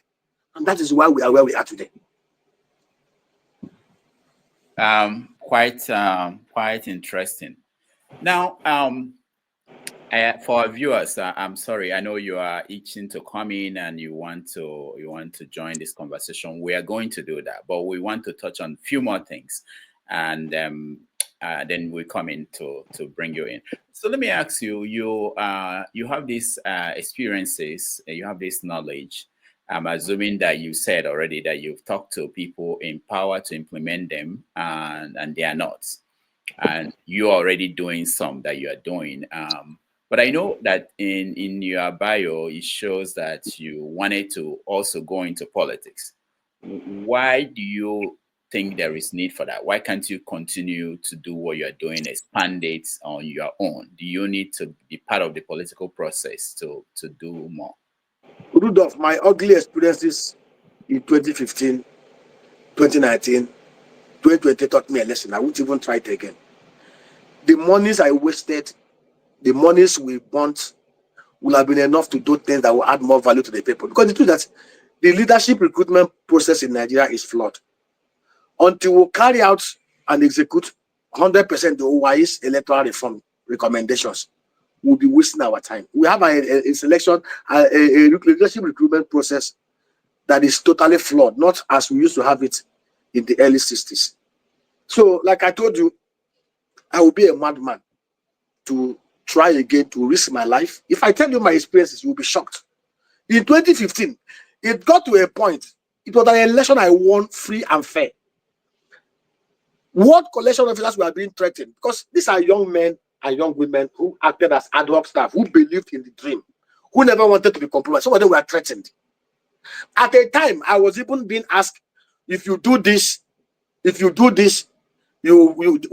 give you the result. We'll give you the election. And I looked at it. See, the truth is, those who understand what leadership is will not compromise principles because they want power. Those who you see that grab power by all means, don't use power for the good of the masses.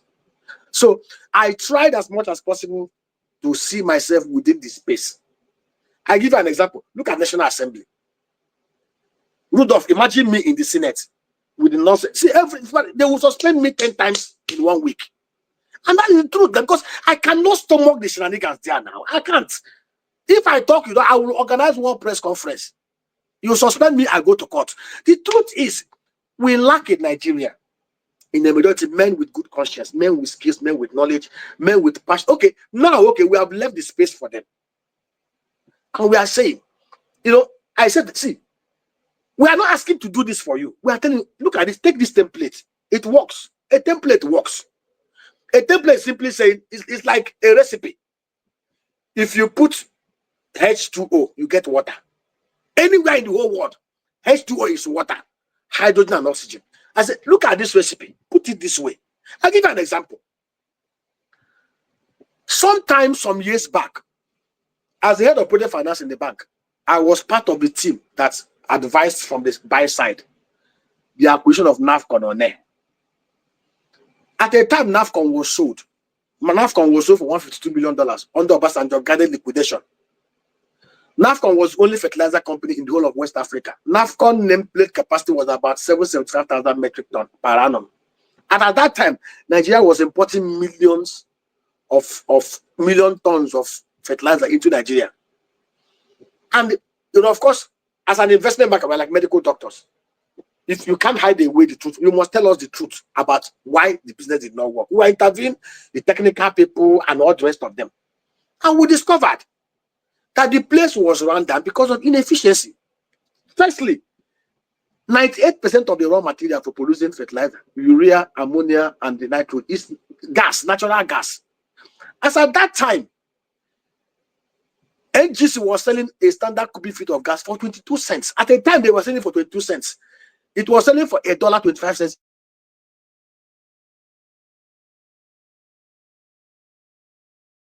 US produced fertilizer in Nigeria. The market was there. The technology was there. So I midwifed and helped with that transaction. So years later, I got a group from Philadelphia because while working in the bank, I discovered that there were a lot of unassociated gas wells that were capped in Uguta or Hajibuma axis. Of course, when people are trying to drink crude oil, rather than they will get gas. And of course, I understood it. I got a group. It was one of the speaker of the State House of Assembly then in Imo State that invited me. I was discussing with him about how we can actually harness the gas wells. We can, because I know of the private sector owners, how we can work with the private sector owners to utilize the gas wells, bring technology under a PPP arrangement to set up 100,000 tons per day fertilizer blending plant in Imo State. I assembled this team, traveled around the world, brought them. We made our presentation. The stupid thing I did was we were so transparent with the government. We opened up, showed them the numbers, what it will cost, how we are going to get it and everything. When they saw the numbers, their mind didn't tell them that the man who has the recipe understands what is in the recipe. The next thing the governor did was they suspended talking to us. 3 months after, I saw in the National Daily that they went to Cambodia to go and bring a group to do similar project that I wanted to do. They hijacked it. As I talk to you, over a decade later, that project has not seen the light of the day. So these are the kind of people that we have in government. Whatever they see, whenever you bring any project to them, whenever you bring any idea to them, what they're after, like the policemen on the street, what is in it for me? They are not after what is in it for the people. What is in it for my legacy? What is in it for my name? Just like Michael Obara would think. Michael's vision was to put affordable food on the table of every indigenous of the old Eastern region. If we can get, and I told him, I said, I was sharing with one of the governors. I told him, I said, let me tell you this. The total fact and jack you collect from Abuja, even after paying, even if you steal everything left, it can't be more than $25 million every year. Even if you steal for 20 years, you cannot be as wealthy as Aliko Dangote. But we can put in place an MCD PPP framework that will balloon your state and create over $3 to $5 billion. Even if you decide to set up an SPV to own 10% of it, it will give you more money than you can steal in 10 years legitimately in a year. But they are very impatient. Most of them have not been trained and programmed to think long term. For them, is this Igbo ideology or some of this negative Igbo adage? He that climbs Iroko tree should remember to carry all the leaves, because he cannot be able to climb a second time. That is how they think. All right. There are interesting things you are raising, interesting questions and issues. Let's quickly see if we can touch on a few things in 10 minutes so that we can bring in our audience. They are really eager to come in. This is the longest I've ever talked to a guest before they come in. So let me go first to these ideas that what you're doing in the Southeast in the agro business sector. How are you dealing with the issue of insecurity? Because that's a major factor in what we have in hindrances across Nigeria. You know, like I mentioned to you, in business, there are in life, everything about life has risks. What you try to do is you analyze your risk, dimension it, and provide mitigants to enable you overcome some of those risks that you can deal with. I told you that we lost so much money in Niger State. There was a place we got an agro park, and our plan was to do 300 hectares of banana palm plantation pilot scheme, 300 hectares of Cavendish banana, because I saw a place in Côte d'Ivoire where a French company did 1,700 hectares, and they do over $53 million annually exporting it. Our plan was to use some airports to begin to air freight those bananas out, either as chips or other blended form. And we went to work. We bought bulldozer. We had to bring in prefabricated factories to process palm oil across the value chain. The unfortunate that we didn't know that there was an issue of land dispute between the community in the Ebony State, Eda in Afibo, and the Okonkwo, where the land was given to us with CFO by the Abia State government. After we spent millions in getting the place surveyed and other things that we paid, we went to work. We cleared the first 60 hectares, did everything. One fateful night, we are even paying the military to protect the place, but they will come in the morning, they will go in the evening. In the night, one fateful night, bandits from Eda, youths entered that place with raw acid and destroyed everything. We lost hundreds of millions of naira in that project. So, of course, these were investments from my former employers, my bosses, those who trusted in my vision. And of course, interestingly, these are Ndibo who believed in that vision. They were not deterred. So basically, when we saw what happened, we now went back to recalibrate. Now, what we now do, we're no longer doing open farming. Every agro park that we have must be fully fenced and gated with security in place, drone, CCTV, and everything. Today we have land bank of over 57 hectares across the Southeast, and we are appealing to Ndibo. If you have any land that you can fence, that you can put gate and borehole, do it. And our illustrious sons have been answering because of insecurity. So we are doing it in gated environments, secured environments. And these are things, and of course, there is a cost implication, because in Netherlands, most of their farms are done in open field. You will not see any herdsmen coming to destroy them or whatever. But unfortunately, in our land, it's not the same thing. While we are waiting for government to put in place the necessary security measures to protect honest enterprise, we have adopted this a bit more costly measure to ensure that we provide jobs, we create wealth, and we put food, affordable food, on the table of every Igbo man in the Southeast. I'll give you an example. In Ebony State now, we're trying to see how we can do backward integration, doing paddy rice farming. We have 2 rice mills. They're not in the Southeast. We painfully, I'll give you an example. One of the agencies approached us. I'm from Okiwe local government area. We lost a factory to banditry. We lost trucks, even properties, to this issue of insecurity. An agency approached me. Okay, I was telling them about how we can set up an upstream 250 hectares of rice, paddy rice farm. across the Okigwe zone, because Okigwe zone is a rice belt. You won't believe it. While I was talking with them, security constitution being number one, I called one of the communities where we had relative peace, the Tashaula, and I want to bring this investment to your community. I expected the man to jump up. The first thing that shocked me was the man said that for us to even bring, I will have to come and see him. He told us this we are going to buy. I should buy this with my money to come and please you, to bring investment to you. And that was the last communication I had with him. So that is the kind of mentality we have in it. It's not about the government, even our people. You see a community where somebody is trying to do a road, the youth will block the road until you pay them. You cannot do the road. You see a community where you want to do borehole for them, they will block the road. If you don't pay them, you won't do borehole. Such crass mentality should be eliminated. We must all individually and collectively build up our land. And I can tell you, it's a bit expensive, it's a bit more costly, but the efficiencies and agro-tech we have introduced has actually helped us to mitigate the cost of infrastructure like fencing and gating and other things. And I can tell you of a truth, Rudolf, we produce foods cheaper in Alibo than anywhere in Nigeria, even elsewhere in the world. Thank you so much. I have a friend here saying that he has 30 acres of land and need to get financing for palm tree plantation. There's a comment on the... Rudolf, tell him I will give him all the palm trees he needs on credit. All the palm trees he needs, I will give him on credit, but I will off-take everything that produced there after 3 years.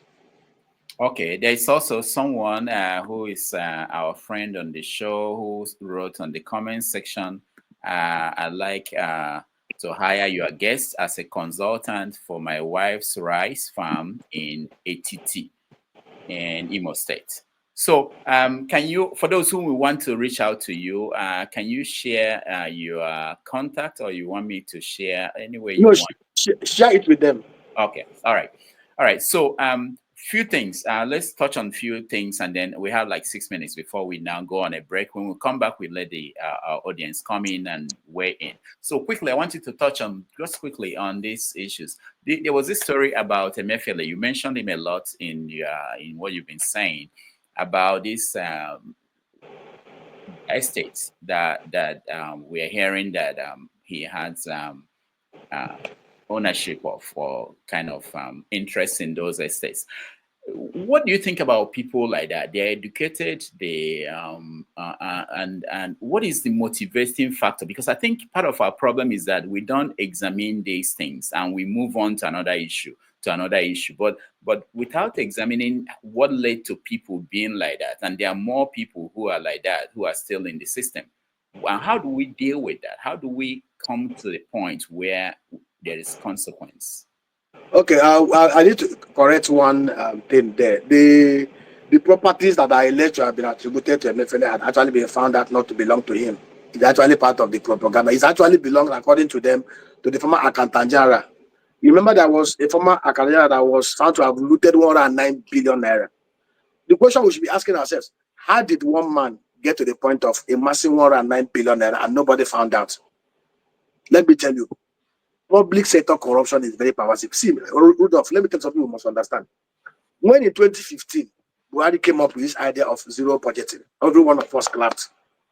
Zero budgeting, working with the likes of KPMG, Deloitte as consultants for the federal government agencies will have helped us to eliminate most of the criminality in the public sector. Basically, what they do every year, they will bring the old budget, they will add 20% across. Even things that have been spent before, they will add it again for the next year. Let me tell you, if you see any budget, like the combined budget of the federal government, the state government, and local government is about 42 trillion if you add up everything. 60-70% of those things that they put there as a budget are actually looted.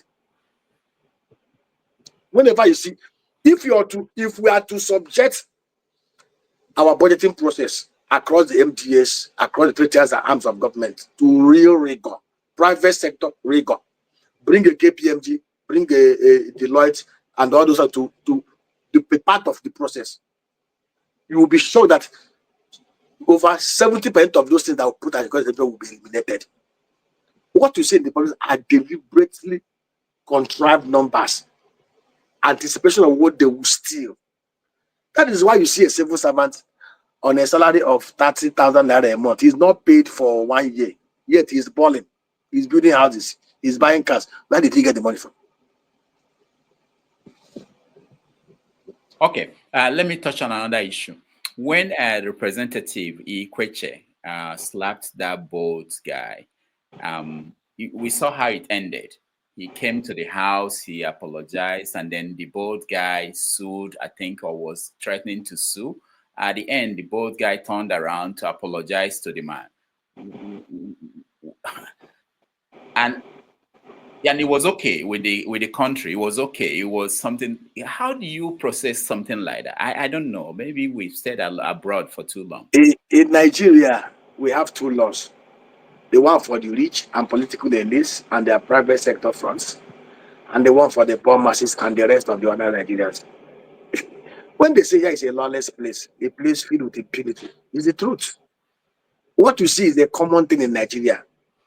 You remember in America when Barack Obama spoke harshly about a police sergeant, but Barack used some harsh words, and the backlash was so much that Obama had to invite the sergeant to a beer meeting with that professor that felt racially profiled, and everything was managed very, very well.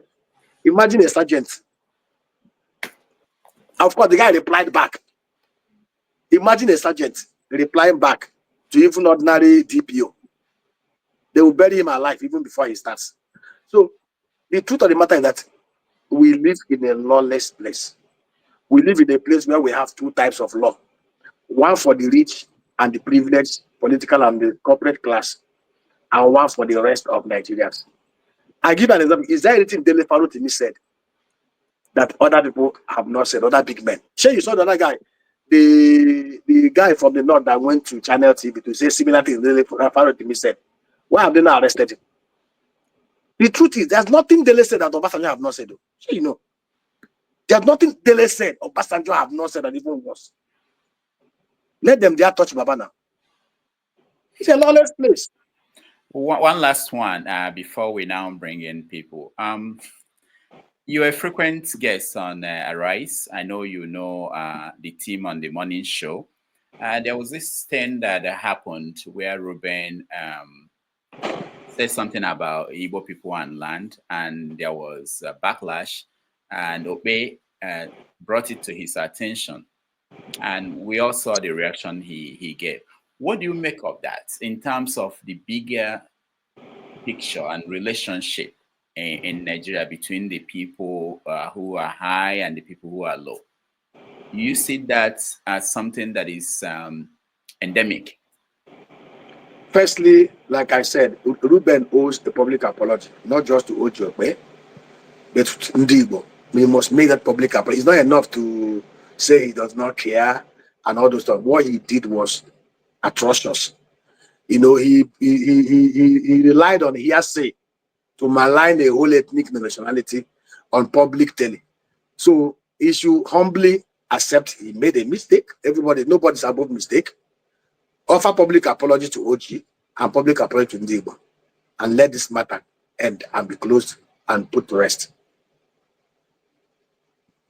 Is that different from how maybe people they call Oga treat their people who are their subordinates, or even how housewives treat housemates?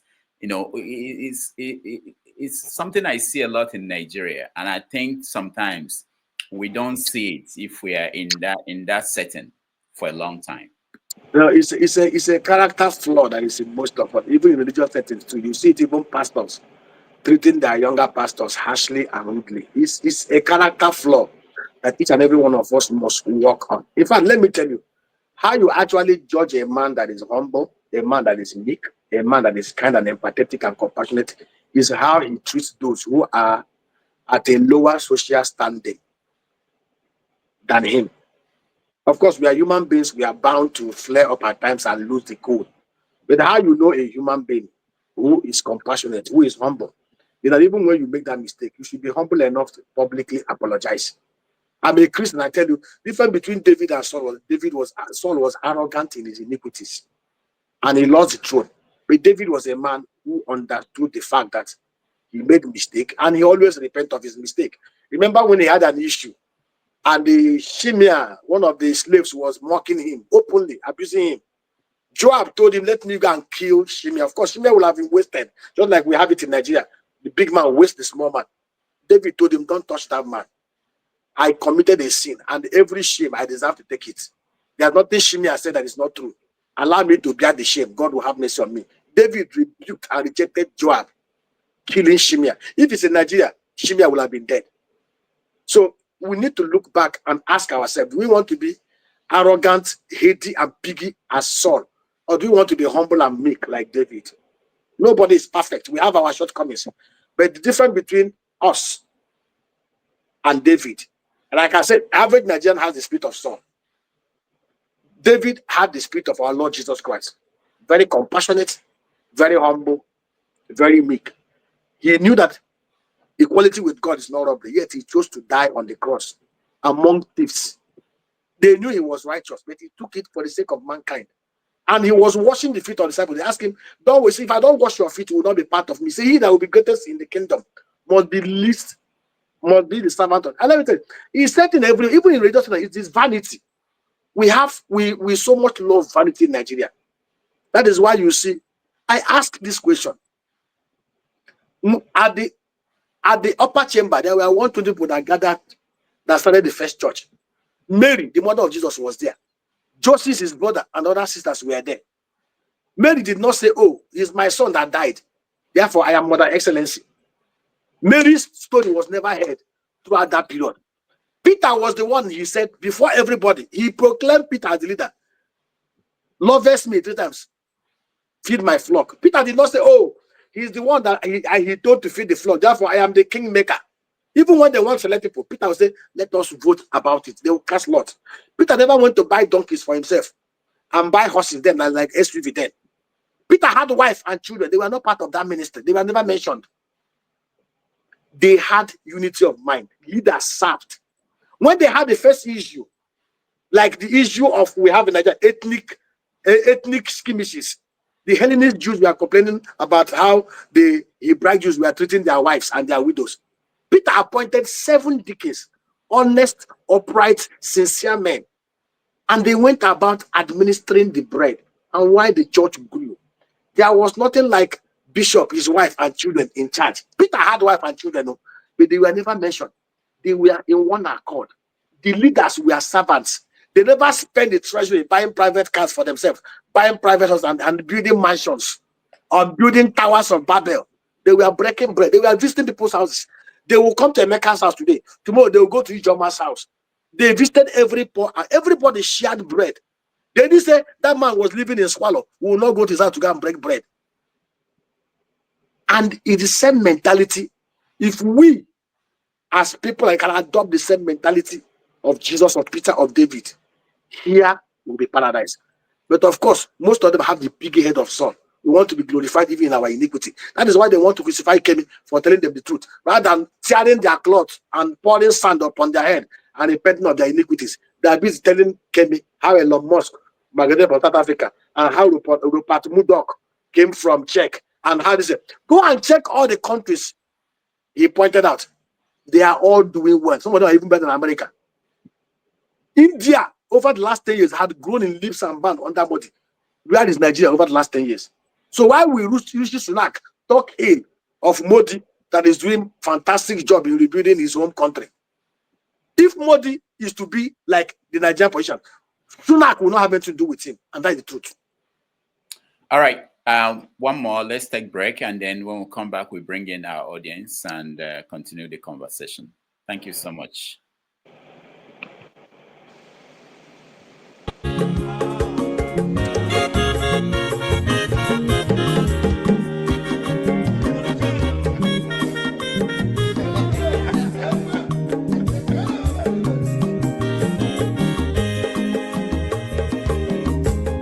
When your mazolo bio, akwa mazolo bio, Max, if you have you go kwanumo no fube nazo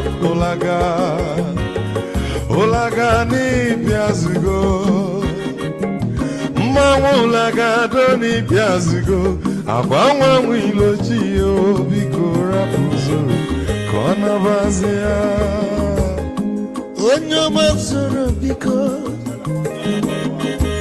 Abamba wazuru Nasari Ibya unyane gwana Ulagadoni biazigo Ulagadoni biazigo Abamba wilo chiyo Biko rapuzuru Kona bazia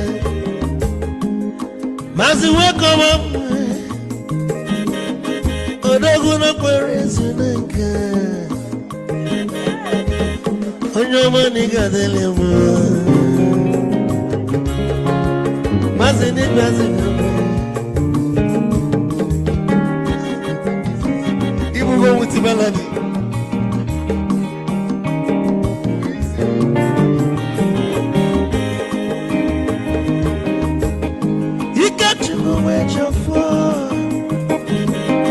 Odogu natala noka Ezi wane mliga delemo Olaga ni bezigo noe Ma olaga ni bezigo Amama wilo chilo Bigora muzoro Anabaze Say Onyama zoro Mama wazara nesari Ibya muyanu kwana mo ofube naru Mulaga doni biazugo Nazaboy Mulaga doni biazugo Awama wilo chilo Biko rapuzoro Anabazi Odogu kenenu bikechofo Ama kwa mnika kugodia Waligwe kwelo mnoko Ikejo mabele bege Hey, you want?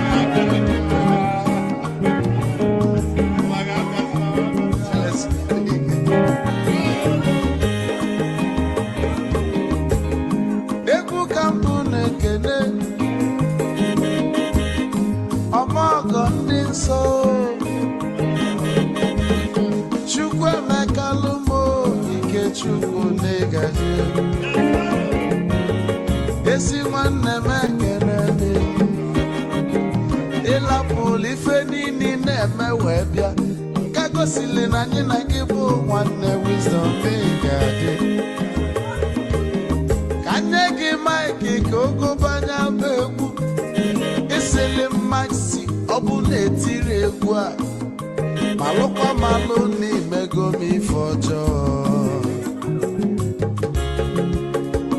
Wee sị gị nwanne m ife ọkụ na ịchọlụ na nkeme Wisdom onume ekene gị Bama ihe biko lapụ Namasị ya Zoro, zoro, zoro, zoro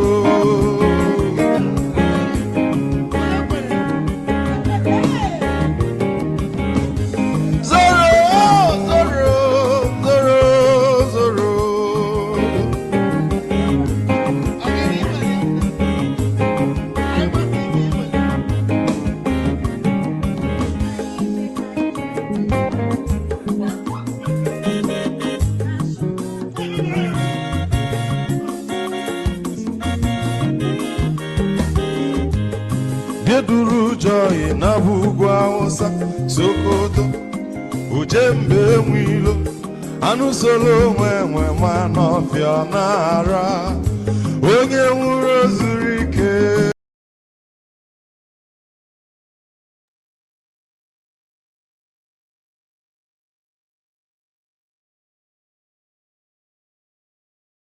Welcome back, everybody. Thank you for staying with us. We are continuing. This is the last part of our conversation with Dr. Nnaemeka Onyeka Obiaraeri, who is an investment banker and development economist. So he's been telling us about what his experience has been in Nigeria and working in the Southeast. I'm getting a lot of comments from so many people I didn't know, even people who have worked with you. A friend of mine just wrote me that he has a cooperative society engaged with you. They started a greenhouse. It's called Ladima Multipurpose Cooperative. So I didn't know these things, but wonderful.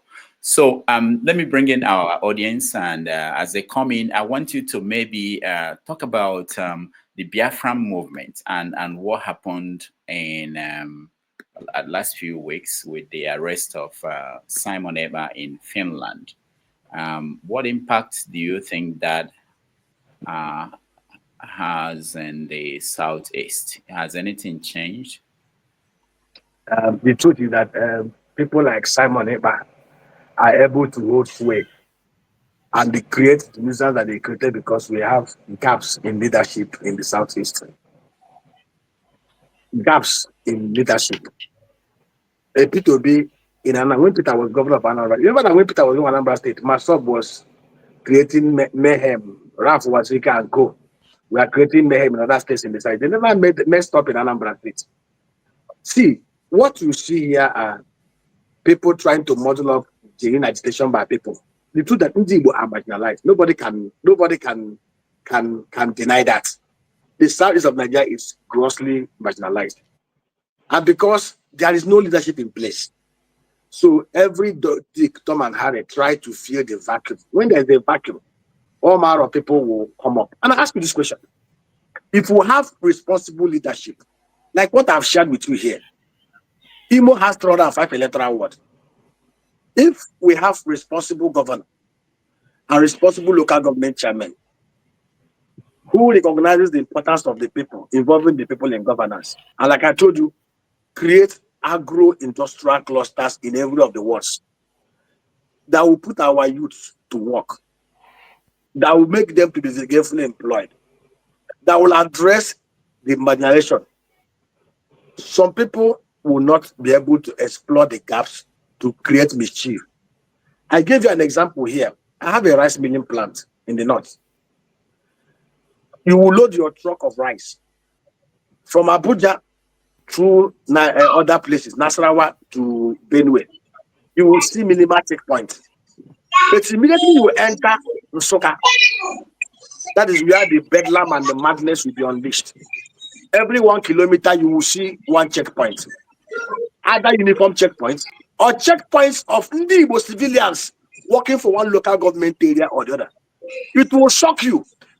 The truck of rice carrying 850 bags of rice traveled over 300 kilometers. They did not call me on phone that they had the issue. Anybody stop them, stop from them.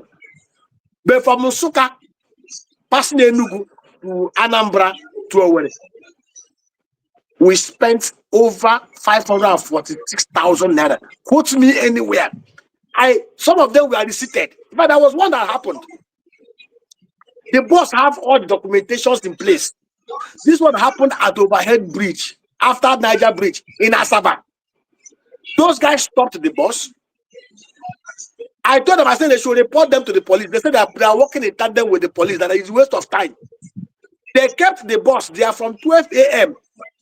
till 8 p.m. in the night. When I saw that the guy was scared that they may kill him, I asked them, okay, since people are insisting they must pay 75,000, can you give me the local government account so I can transfer the money? You know what they did? There's no local government account. They brought a POS. We transferred it to the POS and they withdrew cash. So if we have governors in place who are responsible, who can come out openly to speak against the extortions they created themselves through local government arches, and the extortions that are on the road by uniformed policemen who are supposed to be securing the place, but have turned it into a extortion point. If we have responsible, bold governors who can take steps to stop all those issues of marginalization and injustices that people latch upon to brainwash some of our brothers that we refuse to train, we won't have the issues we are having in the Southeast. Rudolf, what we need in the Southeast, first of all, is economic independence. If you go to Spain, the Catalonians have been baying for independence. But the first thing they did was they first of all build economic power. They are the richest part of Spain. If you go to Germany, the Bavarians always wanted to be on their own. They are the richest part of Germany. And I say to us, if we as Igbo believe that we are the smartest people, that we are the most creative people, that we are value adding, we must first of all build paradise in the Southeast. And we can only build paradise when we elect and appoint responsible men and women who are bold, who are courageous, who will not only talk the talk, but walk the walk. If we have honest governors who are like Desabun Bakwe or Michael Nokbara, and who are using the resources to build the Southeast, and they are standing up boldly, toe to toe, against the criminality on our highways, I tell you, the influence of people like Ekpa and the rest of them will be destroyed. If we have employment, we have jobs, we have can you go and check it? There is no family in Alibo that have their children properly trained and raised that are part of this madness. Go and check. I was sharing with somebody that said, go and check. Most of the guys who are laying their lives, destroying their lives, implementing things that are not even in the books, are people who did not go to school, who are not empowered, and who feel the weight of the injustice. The injustice is there.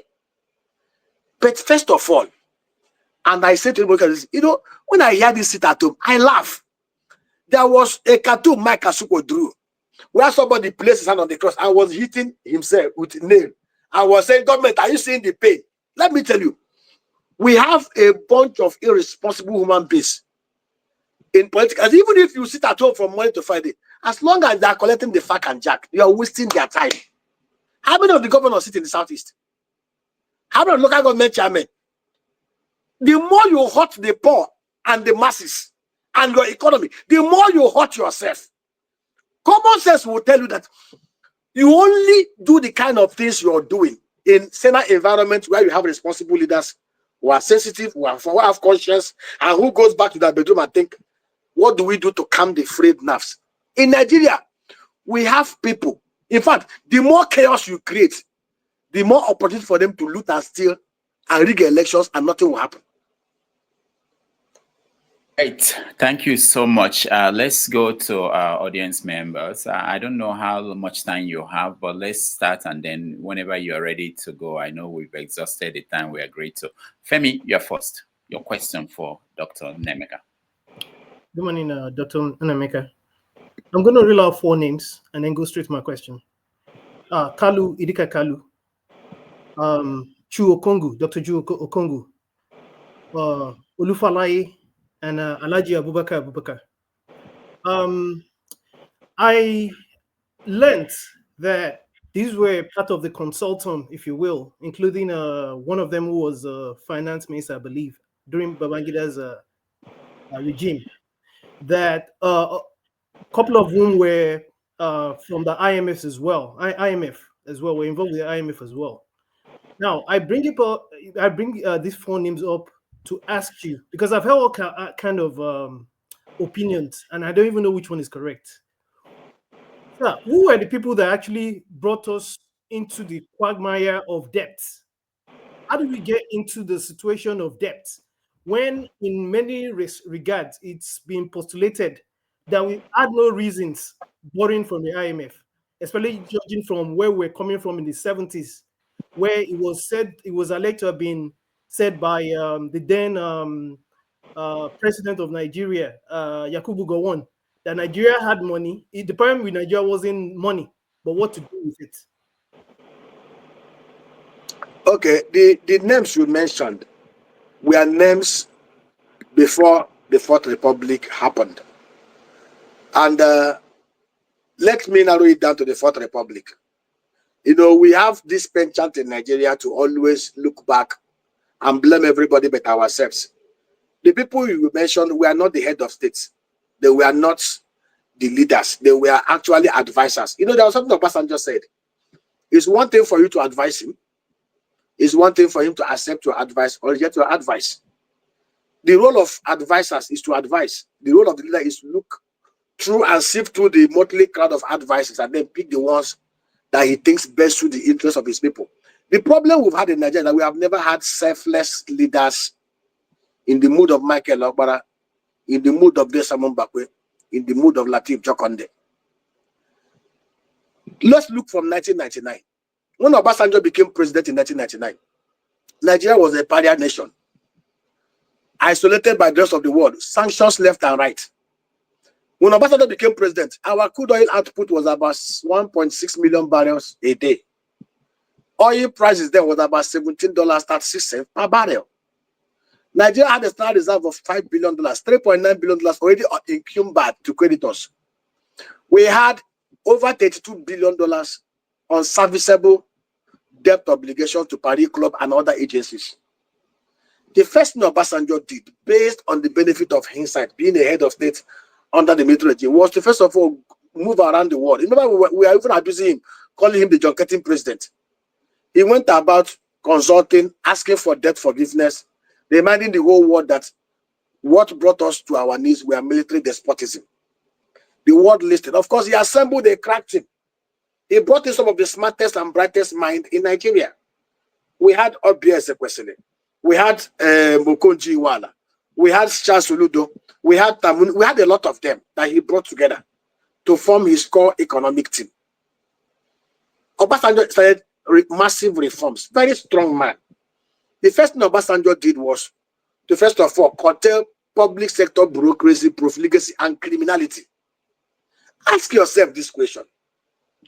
From 1999 to 2003 to 2004, when Obasanjo negotiated this debt forgiveness and paid it off, crude oil never sold for anything more than $28 per barrel. Go and fact check me. How was Obasanjo able to negotiate and pay off our external reserve, our external debt? Build up external reserve of $45 billion. Executed most of the massive reforms we have today, including the Reform Pension Act that he did in 2004. Built an economy that grew by 6.5% per annum, single-digit inflation. Had an economy that had over 4 million middle class who earned between $110,000 to $190,000 naira equivalent then. Build a robust economy that attracted the best of Nigerians coming from diaspora. I knew a lot of my guys that came in from Goldman Sachs, from JP Morgan Chase, from other from even McKinsey to come and work in Nigeria. How did Obasanjo do it? He had economists.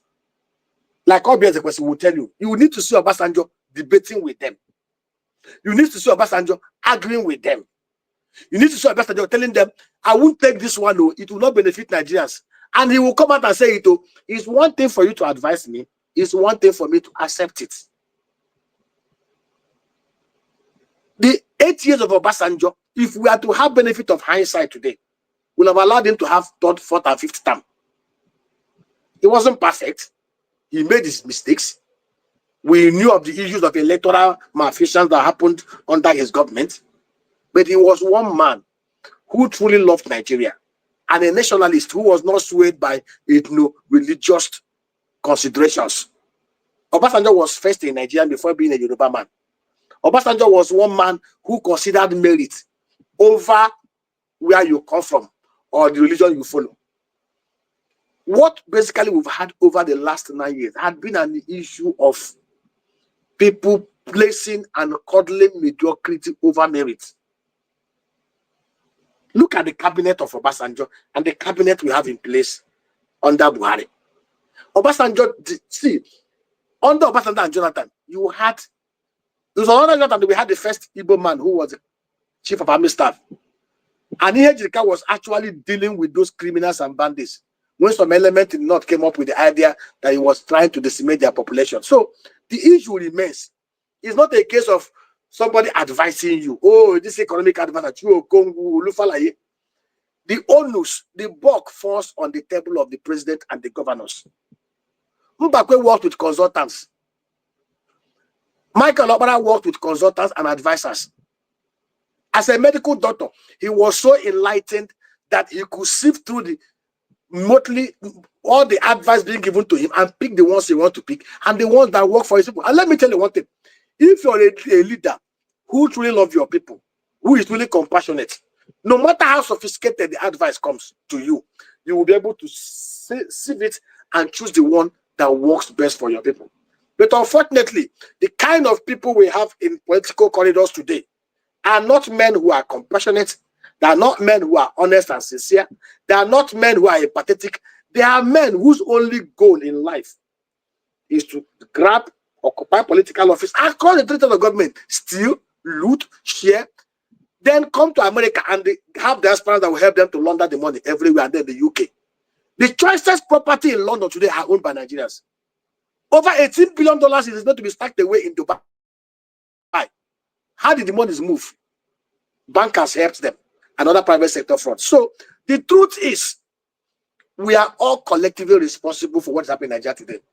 And that is why each and every one of us as individuals will have to look into the mirror.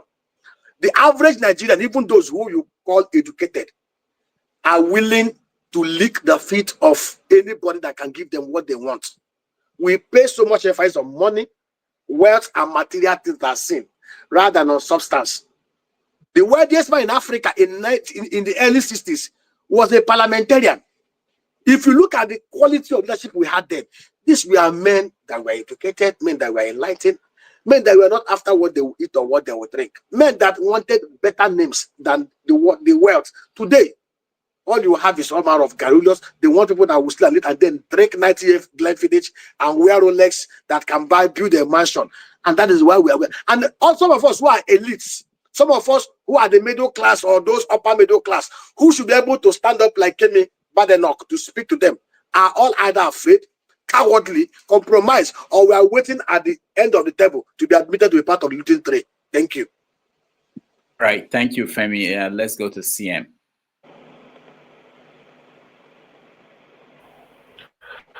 Okay. Okay. Thank you very much, Rudolf. I believe I'm okay. Thank you. Nnaemeka Obiaraeri, Dr. Nnaemeka Obiaraeri. Thank you for being our guest today. Actually, I can say whoever claims that he hasn't heard about you, if I say the person is a stark illiterate, please forgive me. Now, let me say this first. The consulting firm Dr. Emma Yopara used on the recommendation of Zeke is based in Boston, Massachusetts. I think it's called Atodi Little. They helped him to plan the Eastern region economy. Atodi Little, yeah, I know about it. Yeah. So, from what you've said, I can sense a lot of hope, but a lot of frustration. Yeah. I don't know whether hope is bigger than, I don't know whether it's more of hope or more of frustration, but it's left for anybody that has listened to you to judge. There is hope in abundance, there is frustration in situ. So what I will tell you is this, from Nigerian experience, you've experienced the politics. So I don't need to say anything, and you've reached a conclusion. What I will say is this. From what you've said, your hero seems to be Dr. Michael Ihionokara Opara, Emaya Opara. That is your hero, even without you saying it. Yeah. So the closest I know you will realize your ambition. Please try and see the entire Southeast. You are the next Opara in the making. See the entire Southeast as your village, as your Kigwe or Ihubo Kigwe. I think we are from Ihube. Ihubo Kigwe village. By that I mean, get close to the Southeast Development Commission. Try and have an audience with them. Lecture them, tell them what they should do. Now that they've just constituted it, I would like you to be their unofficial, just volunteer. I bet some of them will be listening. You get close to them and tell them that this is what you want to do. In fact, not really advising them, they should follow your lead. Although you are not the leader, you are not the chairman, you are not the CEO, but let them follow your lead. Give them your blueprint. The young chap who will lead Southeast Development Commission is from Anambra State. They look upon him almost like a replica of you of yourself, but you have an age. So I feel he's not a career politician. He will not be dogmatic. He will have an open mind to look at you. People are praising so much because he's cool, calm, steady hand, focused mind. So he will like to listen to you. Please, why I'm saying this is that having lived in the Western world, the idea you are espousing, I'm not wishing you bad, but if you are no more and the idea goes, and we are not, I won't be happy about that. So I want you to get close to Southeast Economic Development Commission. That is the closest you can get to being the next MIO Bara. That's what we want. Forget about Nigeria. Concentrate on the Southeast. Forget anything about Nigeria. Just tell them, no. Forget about Nigeria. Concentrate on the Southeast. My father told me that Oko dakwasan nwa mụtara. Etichapụgodu m nke dị nna ahụ before nke nwa mụtara. Oko Nigeria is engulfed in a volcano. Where do you start? You start from Ihubo Okigwe, and the Ihubo Okigwe you are going to start is Southeast. Please don't listen to Nigeria. Concentrate on the Southeast. At least for the next 1 year, there will be a result. Forget about Nigeria. It doesn't exist for now, in my mind. So just for your idea to benefit us, Ndibu, please concentrate on the Southeast. If anybody needs you, they can knock at your door. Otherwise, get close to the Southeast Economic Development Commission. That is how you are going to realize and be our next MIO Bara. Thank you very much. Thank you. Thank you very much. All right. Kenneth, you're next. Yeah, thank you. Good to have you here, Dr. Nnaemeka. I agree with a lot of things you've said, and I equally disagree with some. And that is the reason why I called him. You know, some of us, we've been in the business of transporting agricultural products from the northern part of Nigeria down to the east. And we can share our own side of the experience. While transporting your produce, there's what they call produce fee. Is a form of tax or levy, imposed on agricultural products while being transported from the north down to whatever part of the Nigeria you're transporting it to. You cannot pass any state without paying the state produce fee. Let's say, for example, you started off from Taraba State. You must pay the Taraba State produce fee, Benue, Enugu State, to wherever you're going to. There's no way you can pass through those states without paying those fees. And from my understanding, you don't pay to the military, not to the police. You pay to civilians. Some of these civilians, they do work together with the military. Sometimes you see them at the military checkpoints. Sometimes you see the federal and the state produce collectors working together. So you have to pay two different types of fees. Or in some states, you have them in different locations. So you have to pay for the federal and for the state. Some of us, we have taken that to be a normal in Nigeria. I don't know, from your own experience, when you were asked, when you were talking about extortion, you emphasize on the Southeast.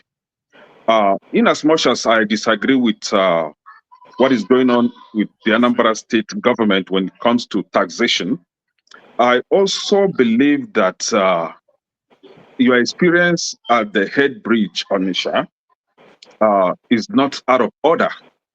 There is no way you pass Delta State heading down to head bridge without paying Delta State produce fee.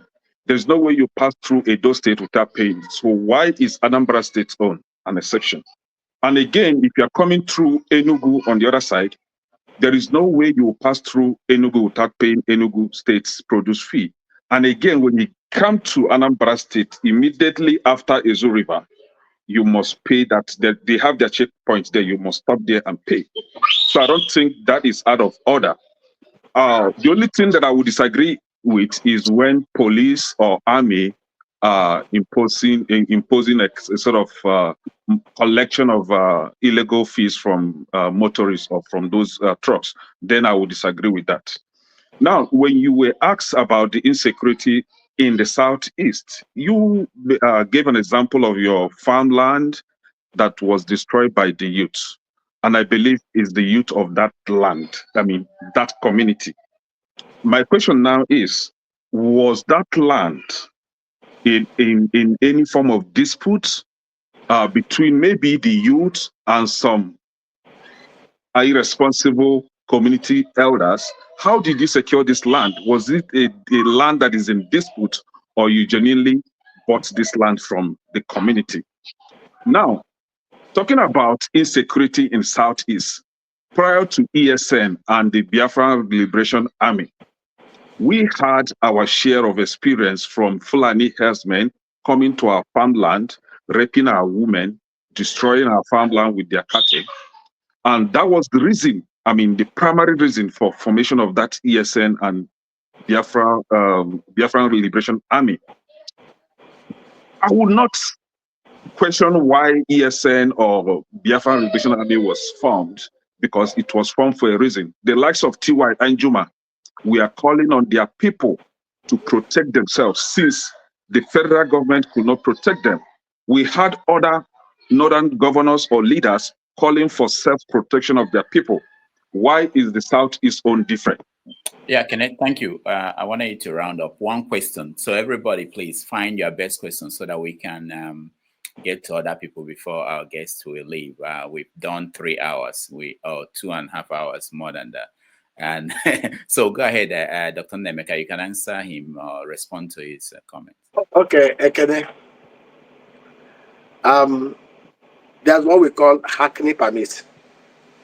Hackney permit is a kind of levy that was put together by AGON, Association of Local Governments of Nigeria, that covers all the 774 local government areas in Nigeria.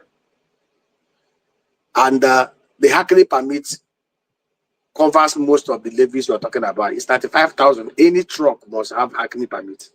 We have hackney permit. You talk about levies.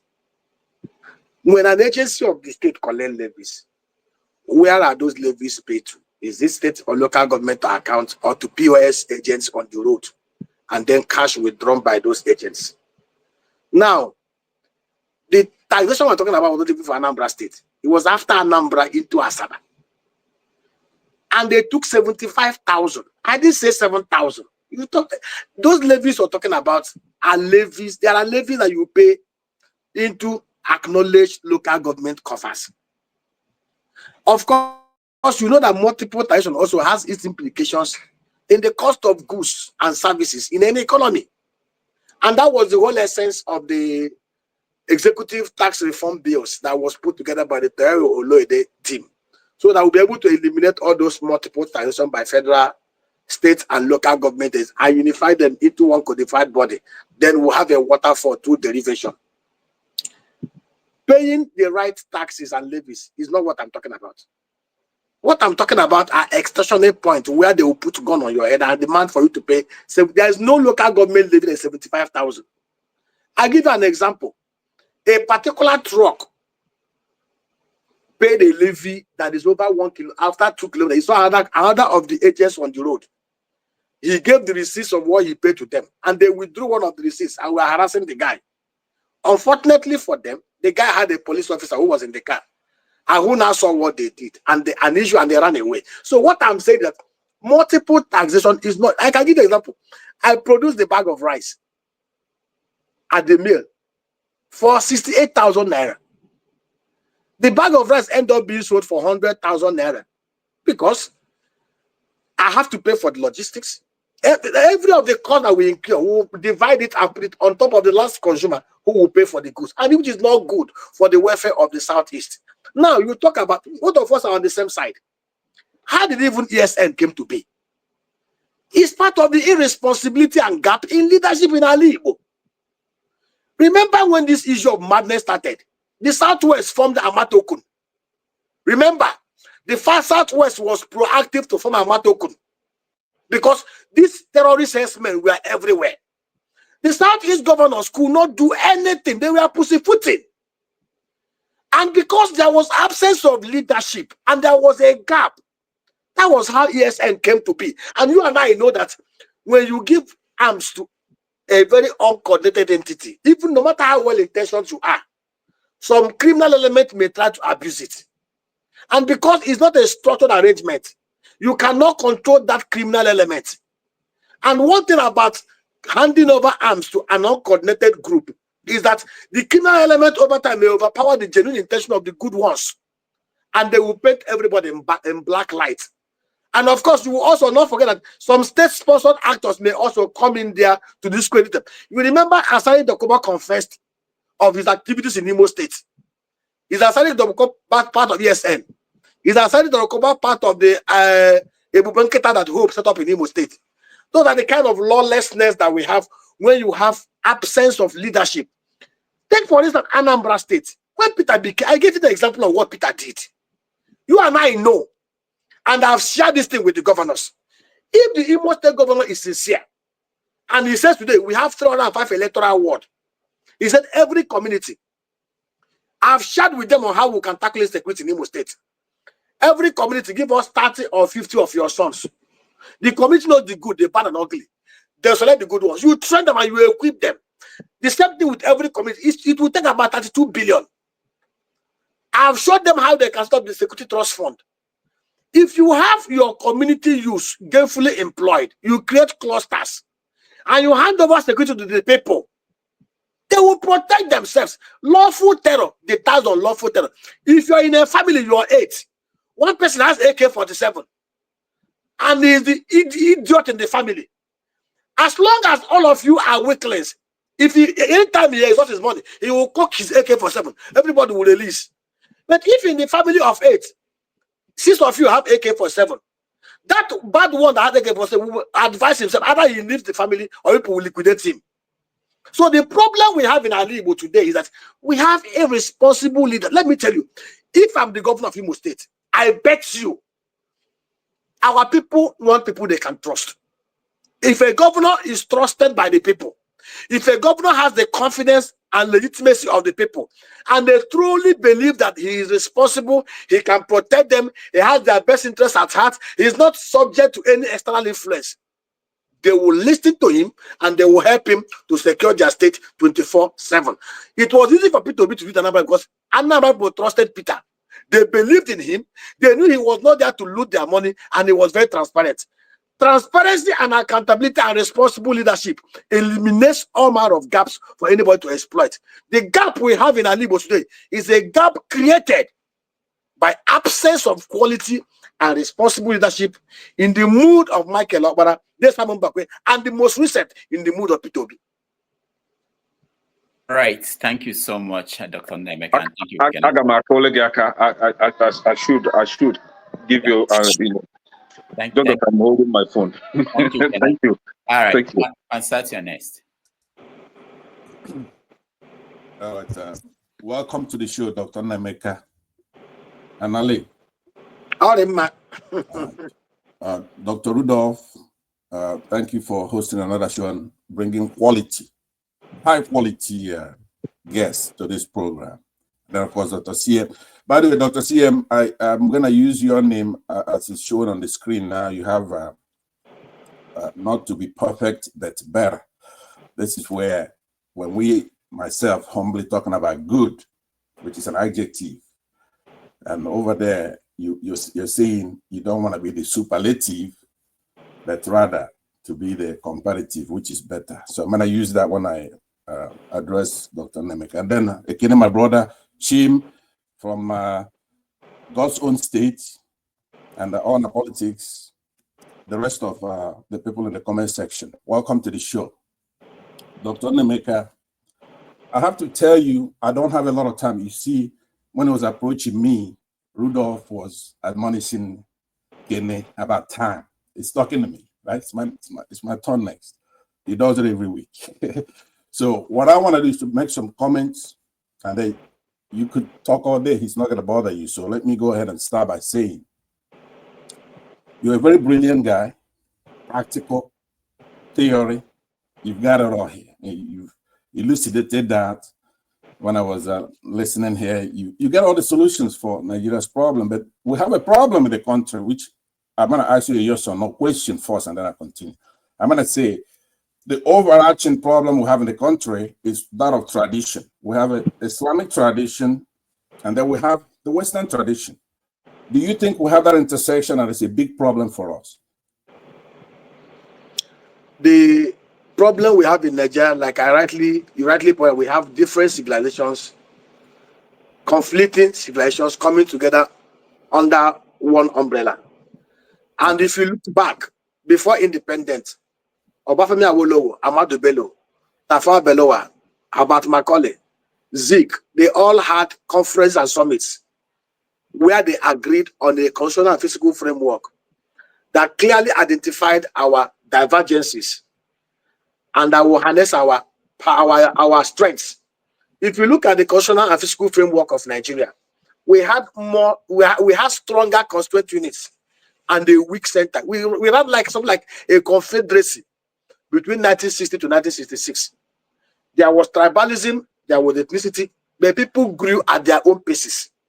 People looked inward because whatever you produce, you keep for yourself and you pay little to the center. The problem we have today is that we have conflicting civilizations being yoked together under one quasi-unity system of government that is not working. And I will tell you the truth, as currently constituted, Nigeria will never work. Even if you bring an angel, after an angel had gone and the devil comes over, he will destroy what the angel had done. The only way for Nigeria to move forward is the issue that Kemi Badenoch has raised. Kemi said something very, very instructive. And people are trying to dilute it. Kemi said, it has nothing to do with Shettima and the Northeast. Kemi said that she's, first of all, she's Yoruba. Remember, Kemi was born British. She only came to Nigeria as a teenager because her parents wanted her to come to at least normal Nigerian men and women. When they give birth to children, they want them to go back, at least know their roots. Most of you will do it. And of course, she came to Nigeria and she has some ugly experiences that she took back to the UK. And of course, when she highlighted it, Shettima, being the arrogant person he is, some of the problem we have in Nigeria, rather than address those issues, started attacking her name and everything. And Kemi, rightly, Kemi said, first of all, I am Yoruba. I have nothing to do with Northern Nigeria. I'm only part of Nigeria because my parents were born into Nigeria. And I also concur with what he said. My grandfather, Obiaraeri, when I was not born in Nigeria, he was born before 1914. My father happened to be a Nigerian. I happened to be a Nigerian because I was born by Nigerians, and that is it.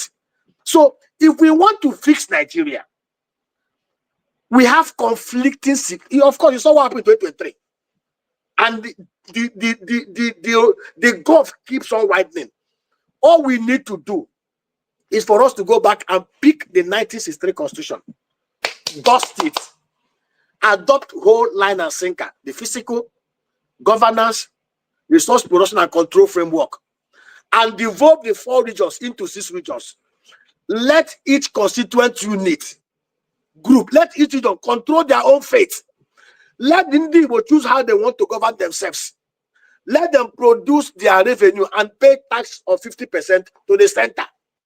All right. Let the center be very, very weak. If not, this country will not work. Doc, I could see Rudolf. Rudolf, let me ask for additional couple of minutes to say the following. No, 2 minutes. Yeah, I applaud you for giving them another chance. I don't think that it's going to work. No matter how much chance we give them, and the reason is what you said earlier. We have a different tradition. They don't believe in democracy here from the north. Now, I could do an experiment with you, which is to give Rudolf, if you haven't, give us, how does Rudolf have Northern Muslims come on this platform right now? Try to bring the country together so we can have discussion. We don't know how to bring them in here to talk, right? You have people from all over Nigeria here, but they're not here. So if you have a solution that's practical, tell us so that they could come here and then we could tell them to be like a vector, carry back to their place. They turned up the beavers where we spent 400 billion naira to conduct an election.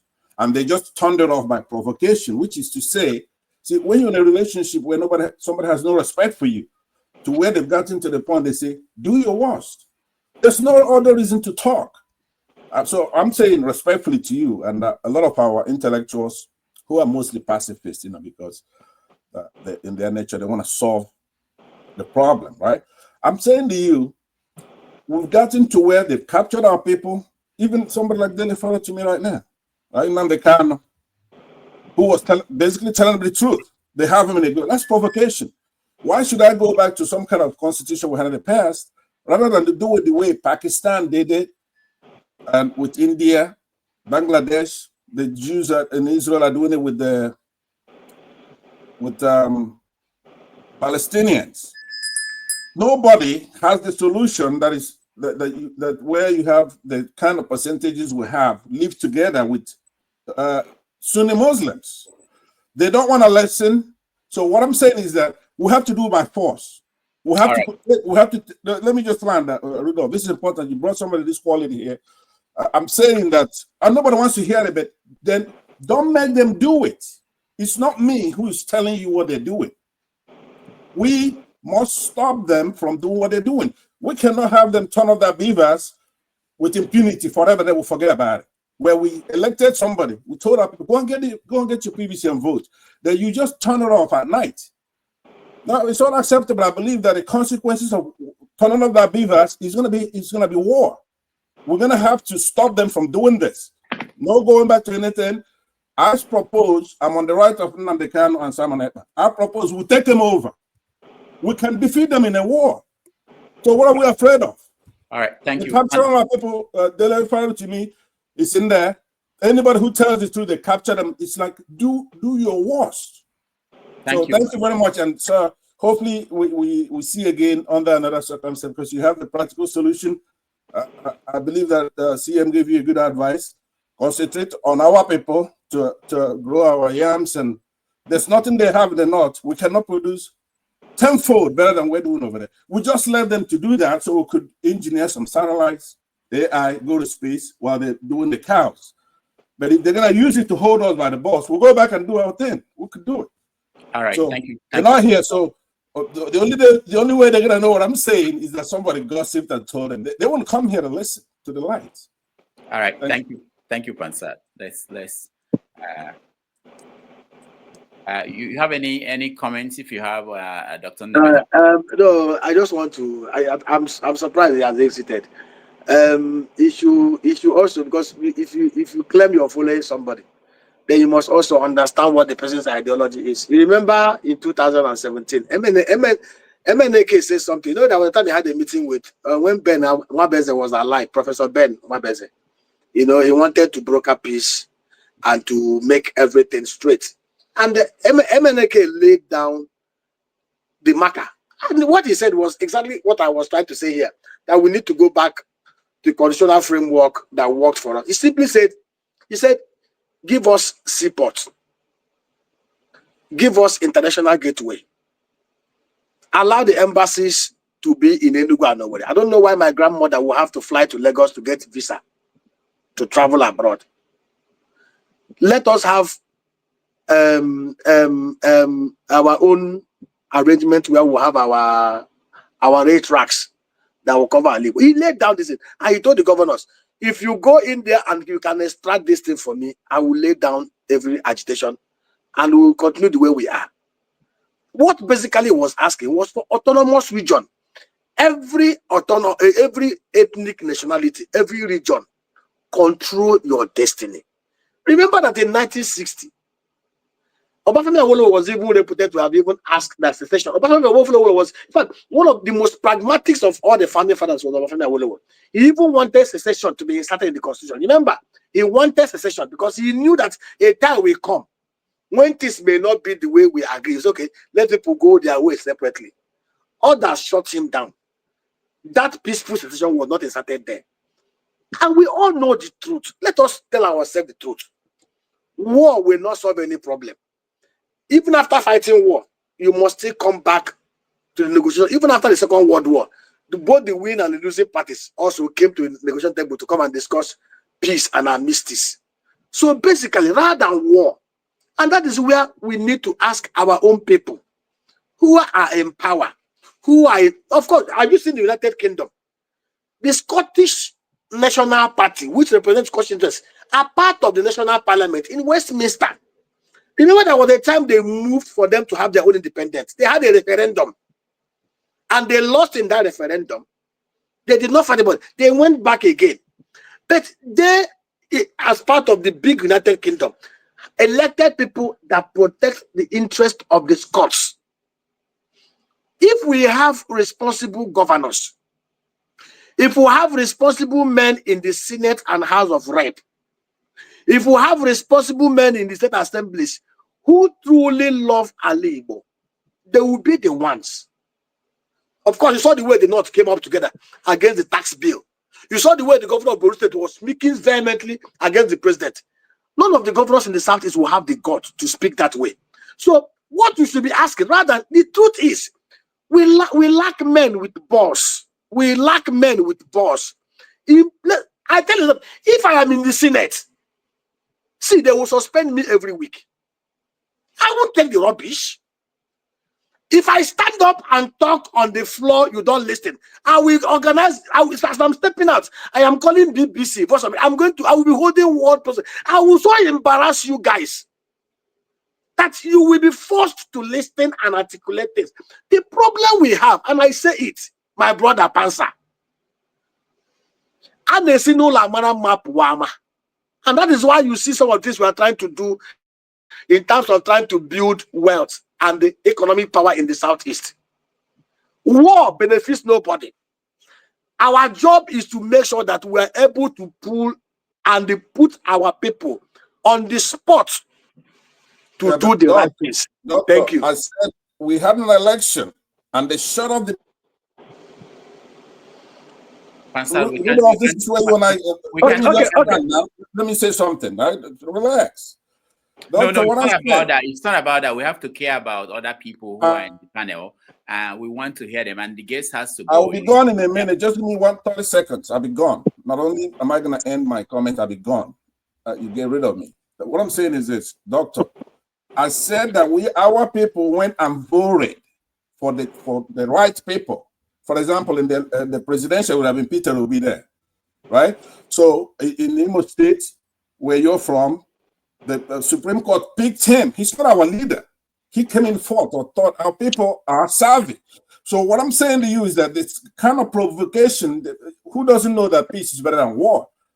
But peace is not an absence of war.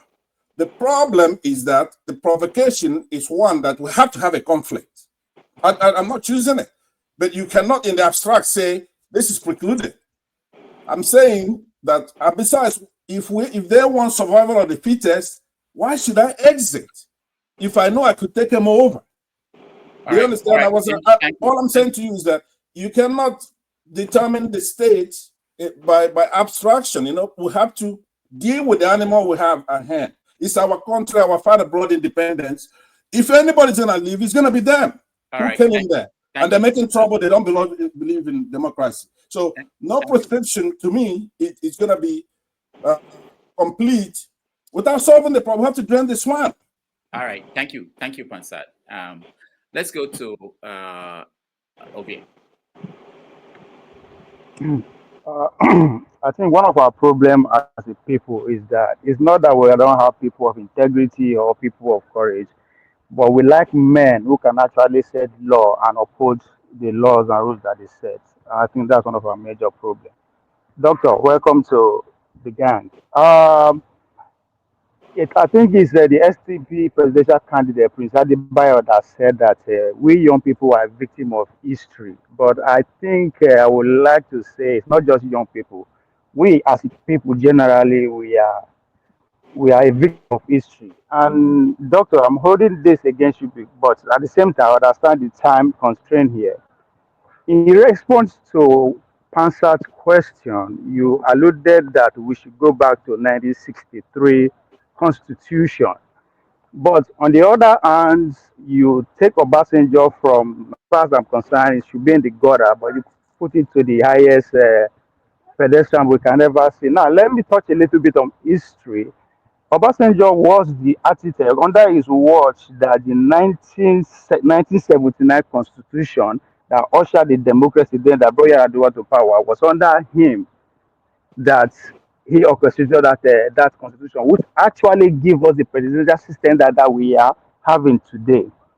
Fast forward to 1999, it was not a coincidence that he still be the one under his watch that this current constitution that we are having is in play. We should also have to put into consideration that between that 1979 to 89, that Obasanjo come back to power, where we have the military, we have Third Mainland Bridge, we have National Theatre, we have so much, in fact, we have Abuja. Now, I am putting all this to say the Obasanjo that we are putting on our pedestal is the architect of the constitution that they actually put us in this situation. Now, let's go into the 1999, his administration between 1999 to 2007 that you are praising him of, that debt were forgiven, he did this and that. No, that is not the actual fact. That's not the accurate fact. That's not what happened. You said it yourself that a lot of sanction was meted on Nigeria because of the military regime that we are in. Now, one of the agreements is that if we can get rid of the military and come in with the democracy, those sanctions and every other investment will come back to Nigeria. And that's what happened. Means that regardless of who won the presidency at that time, either him or whoever, we will see how to enjoy what we enjoyed during Obasanjo. So those debt forgiveness was not just because Obasanjo is a genius or an assembled team. Now, when we want to actually X-ray the team that they assembled, those are the agents of what the brand new institution that we are talking about today. All of them, you mention them from McKinsey to JP Morgan Chase that came to work with us. They came because the investments are back. And what was the cost of those their investments? We lost every of our national assets. So the idea that he is the ultimate, but at the same time we should go back to the 1963 Constitution, I'm lost. All right, thank you, Obia. Dr. Nnaemeka. Mm-hmm. Any answer to him? Where do I even start? Okay, let me. I want to point out one thing. You talked about Obasanjo giving us 1979 Constitution. Are you aware that between 1979 to 1983, we had a Latif Jakonde in Lagos State, Samuel Lumbakwe in Odimo State, made up of Imo and Abia State, that did wonders in that 4 years under that the same 1999 Constitution? Are you aware? Are you aware of the records of Samuel Mbakwe? Mbakwe built Imo Concord Hotel in 2 years. The same Imo Concord Hotel that they want to use to steal 21 billion naira to rehabilitate it. The truth is, and we may argue why are you recommending 63 Constitution then? If that is so if this is so wonderful. Wait. I'm recommending the 63 Constitution because the 1960 and the 1963 Constitution captured the agreement entered into by our founding fathers before we became independent. Unlike what we had in 1979, unlike what we had in 1999, where Abdul Salam impaneled some team led by 1 or 2 people to just write something and they said, we the people. The 1963 and 1960 Constitution, we are a constitution that we are made by the people. Remember, the 1963 Constitution was the constitution that gave birth to the Midwest, that was carved out of the old Western Nigeria through a referendum. You know, some of us will keep on talking about referendum. Referendum has actually happened in this country before. When Nigeria became independent in 1960, we had only 3 regions, North, East, and West. It was under the 1963 Republican Constitution that had a provision for referendum, that the Midwest was able to conduct a referendum and ceded out of the Midwest to stand on their own as an autonomous region.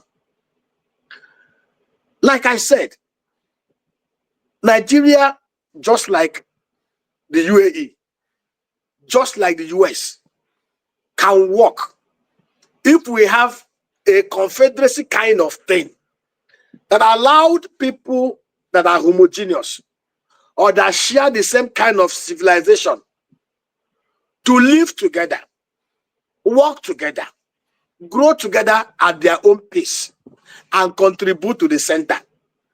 Do you know that if we had a confederacy kind of arrangement where people are allowed to control their destiny, somebody in Kanu will not destroy beer bottle and beer crates and beer trucks and expect somebody in Owerri to collect his VAT and then give him the large chunk because he had phantom population and the 40 local government area.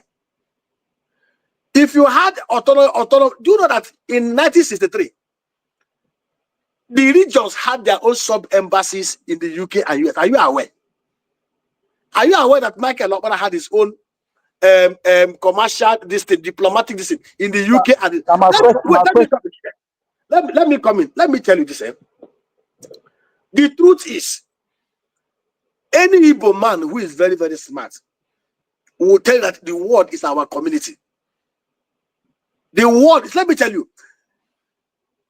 sometimes why we ask for allow us to, let me tell you, if we go back to that constitutional framework, even if they not want to keep the presidency for 25 years, let them keep. Because if we had an arrangement where everything we produce in our region, we can keep it and pay tax to the center.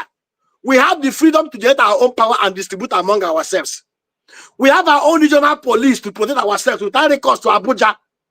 We can build our railway. We have our own seaport and our international gateway. We have the embassy in Enugu and Owerri. Why is anybody asking to go? People are asking to go because they are marginalized. Somebody asked me that question. Why will my grandmother have to go to Abuja to go for visa interview when he can drive 1 hour to Owerri if there's embassy in Owerri? And these things were there before. In Enugu, the embassies were there. The regional government of Eastern Nigeria had their own consulate offices in UK and in America. So, my brother, some of us must try to go back and study history. I am a good student of history. I take out time. And I don't know how many of us have taken time to read the 1960 Constitution, to review the physical framework and what we have now. What we have today is not Constitution. What we have today are couple documents by Abdullah Abubakar and his gangsters. And that is why we are where we are today. So I want to implore, and for us to even have it, for us to even begin to negotiate and discuss, we must have bold men. And I say this, do you know if we have 5 governors in the Southeast who are very bold and who can talk the mind of Ndigbo, everybody will sit up. You talked about somebody that number 4 became number 1. A re-election held in Imo State in November 2023. Let me tell you something that will shock you. 99% of the ad hoc staff that conducted election in Imo State are Ndigbo. The 27 electoral officers were Ndigbo. The returning officer was only Igbo. Abia State was not rigged because Nnenoti stood his ground and said, I will not allow it. They dragged her to Abuja. She refused. If the 305 ward collection officers who Ndigbo refused to change the results, if the 27 local government electoral officers who Ndigbo refused to change, let me tell you, I am not saying it, I'm saying it on live television. Anybody knows that in my ward, you cannot rig an election in my polling booth. My father gave out us 6 boys and 2 girls. Ask anybody. Even before we were so poor, but people knew us for one thing because my father is a man who believed in principles. The deputy governor of Imo State then was his childhood friend. They will never allow PDP. The only place Ojukwu won an election in our ward was in our polling booth. We stood our ground. Nobody will rig. My younger brother was thrown into a booth and carried away. The second one came and said, kill me, you will not rig. If we as Ndigbo, no external person came to conduct election in the Southeast, all the criminal things that were uploaded on Beavers or the one they wrote after Beavers was shut down were written by our people. APC scored 69,000 votes in Imo State. You and I know that there was no vote for APC in Imo State. In Okigwe, they wrote 39,000 votes for APC. In my own ward, there was no election anywhere because of insecurity, but they wrote 11,000 votes. What are we talking about here? People that wrote that are Ndigbo, not Fulani, not Hausa, not Muslims, not Yoruba. If all of us as a people, if Nnaemeka says you can't rig in my ward, you said nobody can rig, you now call your brothers in the village and warn them that you will cut them off if they rig for APC. Nobody, Nnenoti. If not for Nnenoti, Abia will have been in prison today. Why we blame the president? We should blame ourselves. They are able to do what they do because a majority of us are very greedy at the whip of the dollar. Who are those that launder money for them in America and the UK? Who helped them to buy properties? There are people. Every one of us should stand up and stand for what is right. And when we do it, this land will move forward. Thank you, Dr. Nnaemeka, and thank you, Ovie. Let's go finally to Chim. Chim, you have the final question. And it will be a very short one. Thank you very much. Because I didn't meet the initial conversation, so I don't really have deep context on which to ask any question. It will be very unfair. The only thing I want to say is thank you for your candor and being bold enough to speak the truth. And just to add to one of the things you said, for those who don't want to know history, because people call me a lot and say all sorts of things, and I sometimes wonder what books exactly they read. Before the Midwest referendum you're mentioning, we had a referendum that carved away Cameroon, a part of Nigeria, and it became Cameroon. So people always come here and say things, and they wanted to go. A referendum was held. They were part of the Southeast, and they said they wanted to join their kids and brethren in Cameroon, and they left. That is actually the Ambazonia group today we're having problems. Many people think that we come here just to come and talk. Go read your books properly before you come and ask questions. And as for Kemia in the UK, I'm also very happy that somebody is bold enough to realize that she's not stupid. She knows what she's saying. Yeah. I've heard people come to say all manner of things about her, and I tell them the lady is strategic. Whether she eventually wins or not, she has already broken a ceiling of leading a major political party in the UK as a black person. It doesn't matter if her party doesn't win majority eventually, or if Nigerians choose to go and vote against her because of the things she's saying. Those of them who are there and eligible to vote, is up to you. But the point is, she's not saying anything all of us don't know. Unfortunately, what I just realized with us Nigerians is that we know the problem, we cry about the problem, but when someone else says that thing, it's like the husband and wife that don't want an outsider to get involved in their quarrel. Perhaps that's our attitude as Nigerians. So honestly, I've listened to everything you said. I really have no question for you to ask. I listen to you a lot when you speak on Arise and other things. Sometimes I have a few of your videos in I say that I go back to listen to. The solution to Nigeria is clear. It's just that some of us want to be blinded about it. But I hope that some of the irritants that are coming up recently will force us to do a rethink on how to restructure that country. That's all I want to say. Thank you. All right. Dr. Nnaemeka, I'll give you a chance to give your final concluding thoughts. But along the way, maybe you can address this. Going off what Ovie tried to talk about, I was at Yale University where P2B and Obi Ezekwesili had a panel discussion. And this issue came up about going back to the 1963 Constitution. P2B was of the opinion that if we had that Constitution in place, that he... So, Rudolf, put me on the backside, please. I'll be back later. That he will be the leader of the opposition, going by the number of, what did he say? Well, he will be in the parliament if we are running the parliamentary system.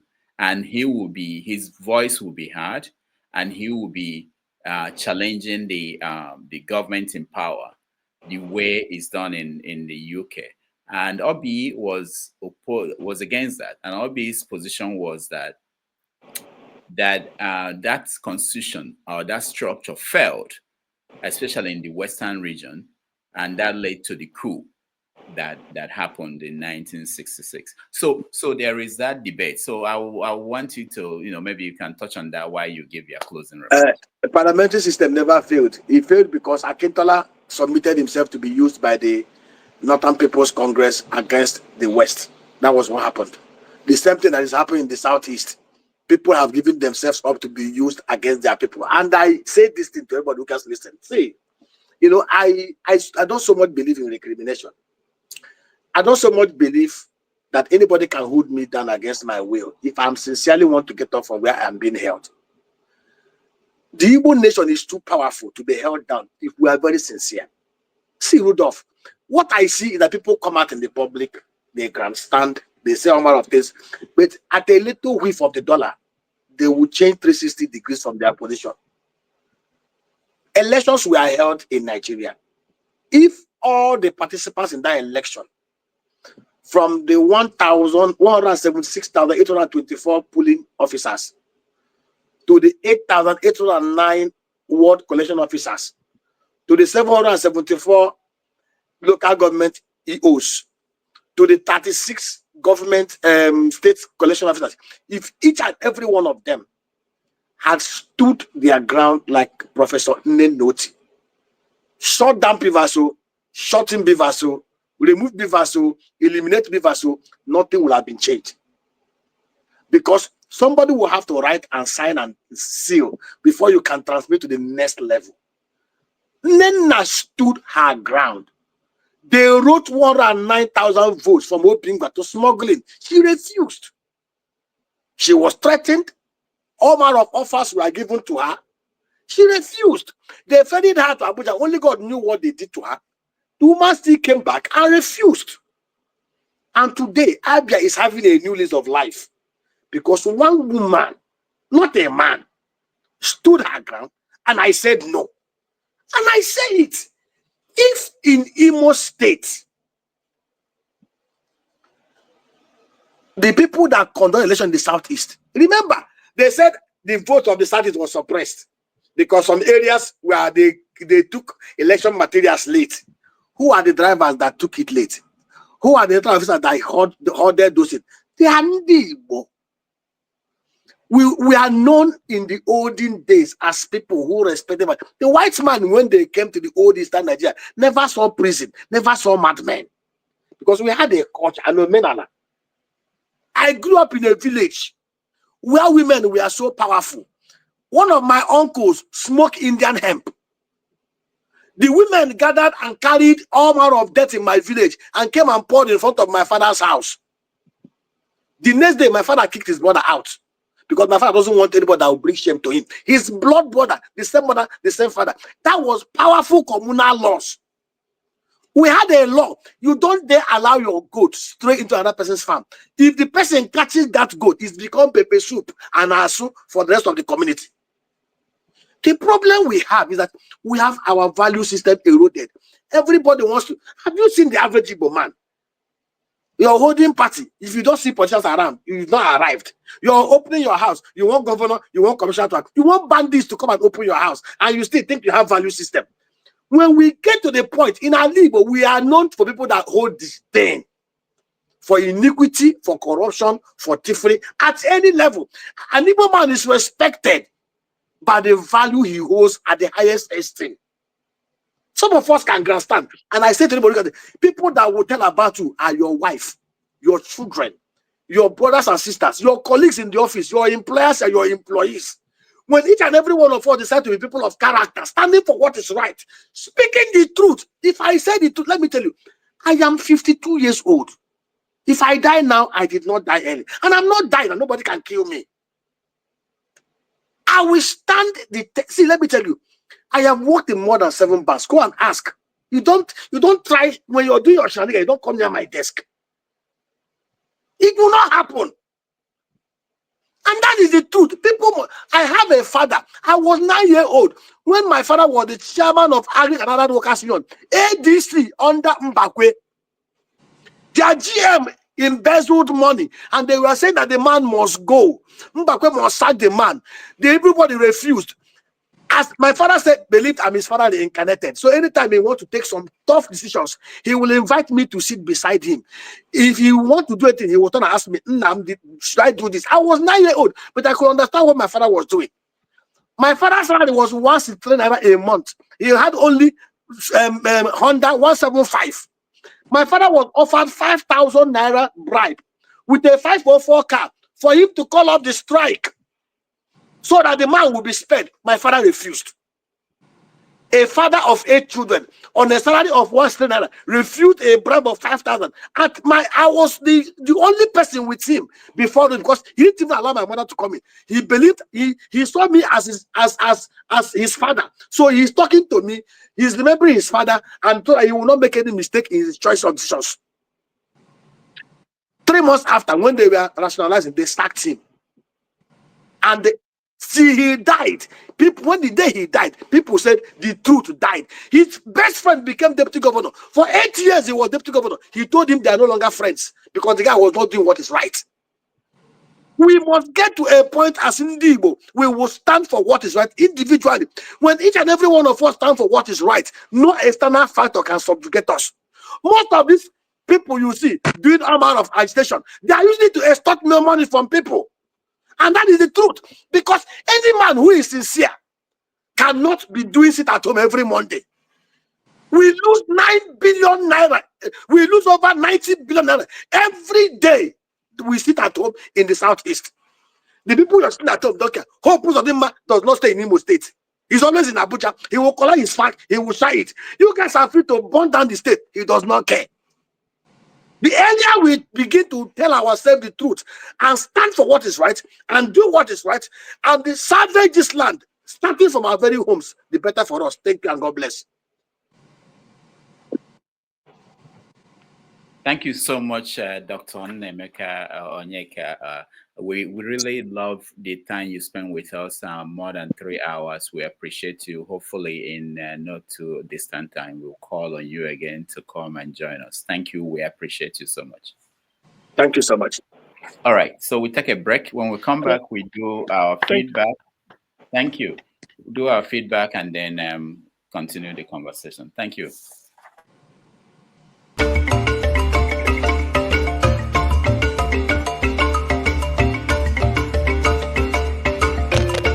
Thank you, Nnaemeka. Thank you for coming. Much appreciated. Thank you.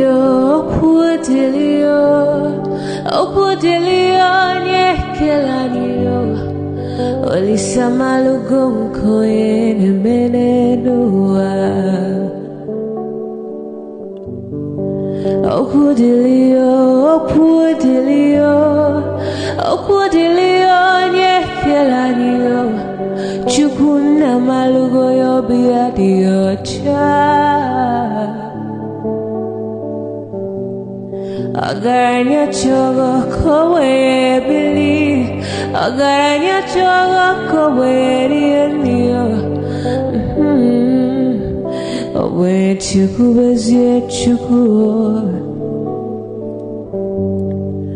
Nuche chukwa busigi fegemeo Nuche chukwa busia ifegemeo Nifo solo ne asi alibazie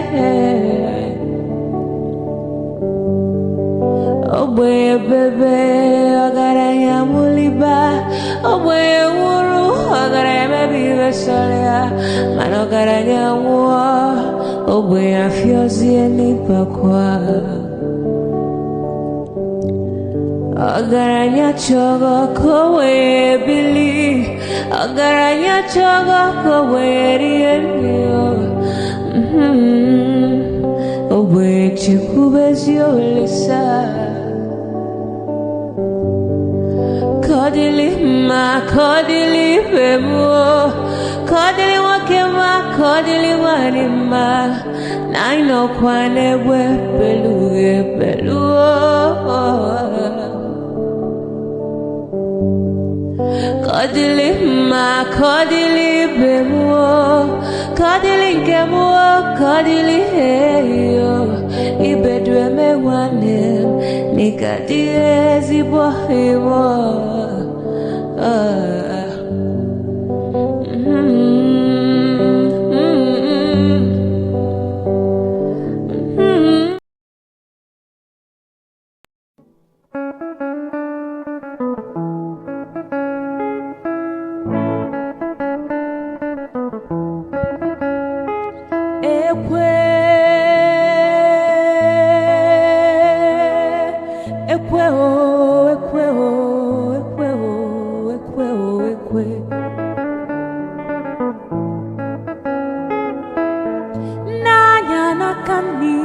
Nekwe kona bia Nanya na kebe Nekwe kona bia Ebem jelu ekweje Gwanu mi femgeme Umuwa watanu Gwanu mi femgeme ejimgugwo, ejimgugwo, ejimgugwo, ejimgugwo, ekwe, ekwe mbadike ekwe, ekwe mbadike ekwe, ekwe anọkwa mbeme ijelobia, anọkwa mbeme ijelobia, iwe bụ akpa ego ebia, iwe dọkwasị m n'ụkwụ, iwe na-ayọ m wee jụ, iwe na-ebe akwa, ị na-ebe akwa onye na-eti gị ekwe, ekwe mgbadike ekwe, onye ibe m na-ewe iwe nya biko wee gbuo ya, ọsụkọsụ nwamkpi nya biko sugbuo ya, onye ife m na-ewe iwe nya biko wee gbuo ya, ọsụkọsụ nwamkpi nya biko sugbuo ya, selense.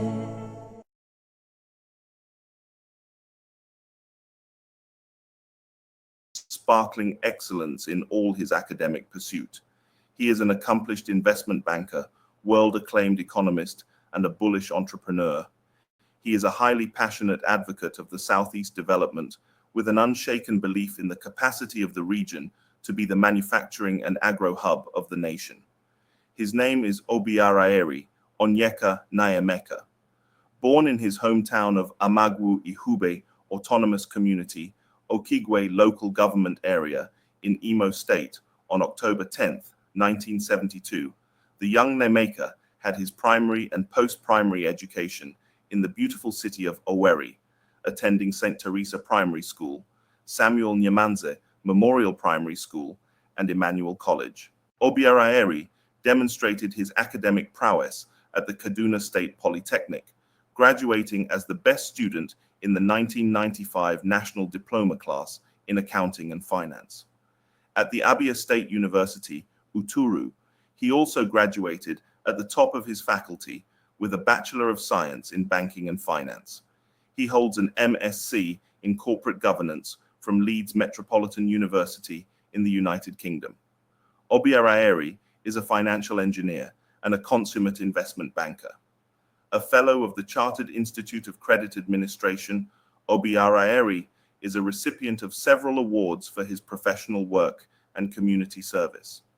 His vast experience span across various major financial institutions, including as head, capital market, and research of Legacy Guardian Express Bank, now Heritage Bank, head, project finance and private equity funds management of Oceanic Bank, now EcoBank, pioneer head, corporate finance and private equity management at Bank PHB, now Keystone Bank, and lots more. He is currently the managing director / CEO of Taurus Capital and Advisory Services Limited. He also sits in the board of various organizations, both within and outside Nigeria. Obiaraeri, whose banking exploits earned him the moniker Emeka Banking, also ventures in and out of partisan politics in a bid to realize his vision for the Southeast region. In 2015, he contested for the Imo State House of Assembly to represent the Okigwe constituency under the platform of APGA. He also ran as the deputy governorship candidate of the United Progressives Party, UPP, in the 2018 Imo State election. The UPP governorship candidate described Obiaraeri as a man who has distinguished himself and championed a lot of investments across the length and breadth of this country, and he is a trainer administrator. Obiaraeri Onyeka Nnaemeka is also a passionate philanthropist. He has supported widows by providing shelter and clothing for them. He has donated vehicles to women groups, clergy, and educational institutions to ease transportation. Dr. Obiaraeri has provided transformers for rural electrification for various communities in Okigwe local government area. He also provides business grants to youths, women, and artisans. His bursary and scholarship scheme has given succor to many students in their educational pursuit. When he speaks of development in the Southeast, he exudes passion. That burning passion is what drives him to continue to provide innovative solutions to the developmental challenges facing the region and Nigeria.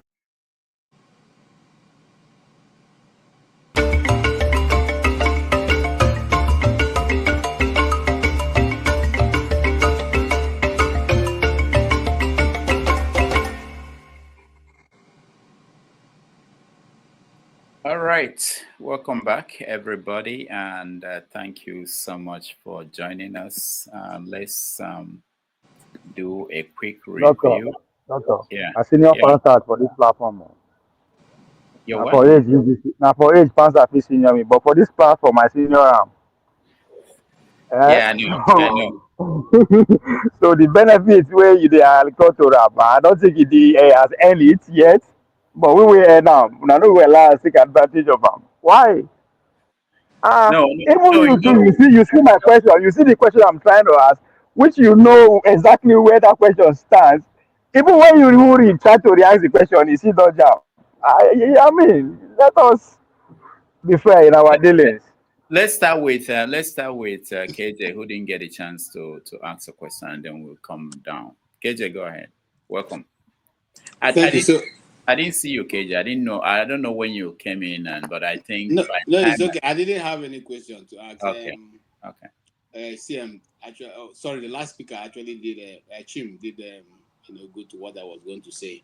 I enjoyed him. I've been listening to you from back, and he's very animated. He's like the kind of people who like to interview on TV because he gives you all the all the nuggets you want to use for any whatever you want to, however you want to edit it, you have enough information to carry along. It's very entertaining also, so I enjoyed every bit of it. There was no dull moment in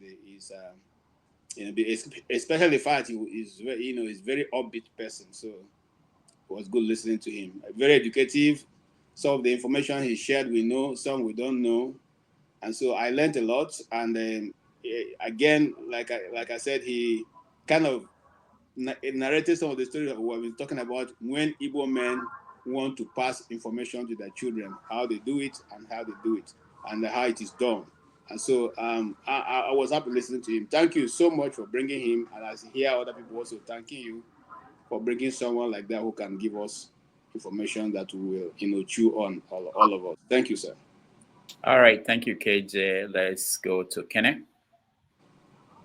Yes, Dr. Damages, thank you once again for having this kind of guest to come and educate a lot of us. Yes, he's well informed, and as you can see, the hype man detailing his resume is, I don't know what is wrong with that hype man. But, they say that you can't hide the moon. When it's out to shine, it must shine, So Dr. Nnaemeka is very educated, as we all can see, well informed with what is going on in Nigeria. I agree with him in a lot of things, but I differ in some. So I agree with him when it comes to, I on the comment section, I didn't know what I I don't want to say shout, but I say I like this man, when he was telling us if he were in the National Assembly, be getting suspension every day. I like that kind of person. I know great attitude that you must listen to what his people want. You must give him a listening ear. I like that kind of person, not the kind of person that when you shout on, he will just come like ice, So I like that spirit, the spirit of I know greed. But the question I asked, I think I would say that he forgot to answer that question when he told us how his farmland was destroyed in some part of Igbo land. And I wanted to know who actually did the destruction. Was it the youth of that community? And I think from his explanations, the destruction came from the youth of the community. And this is unlike our people. We don't do that. From where I come from, and I think is replicated in other part of Igbo land, you don't destroy crops. Some of us see it as a taboo to destroy crops. It's an abomination in Igbo land. Abomination, yes. It's an abomination to destroy crops. That can only happen if the land in question is in serious dispute. We all know how some, I don't want to use some languages on our elders, how some careless elders will team up, emerge as leaders and begin to sell community land that everybody owned together, they will begin to sell it off. So I wanted to know if that land was actually in dispute. I think that's the only way. He acknowledged that during the interview when he said it first. Okay. He acknowledged that. Yeah. Okay, That okay, but okay. they didn't know. They didn't know when they acquired But it. the body, okay. So that was the clarification I wanted to, Yeah, because I know Igbo land, southeast is the most, is the safest part of Nigeria where everybody is free to come and invest. It's very surprising to hear the likes of this man that used to be in PDP, and he was found wanting in criminal activities. He was arrested, and then he joined journalism, and now employed by Arise TV. When he was saying that in Igbo land, Igbo people don't sell land to people. I wanted to ask him to go now, let him rush now. There's this boy in Anambra State, Bilod. He's seriously selling off his he's selling properties in one of his estates in Oka. Ruben Abati should go and buy. You are free to buy.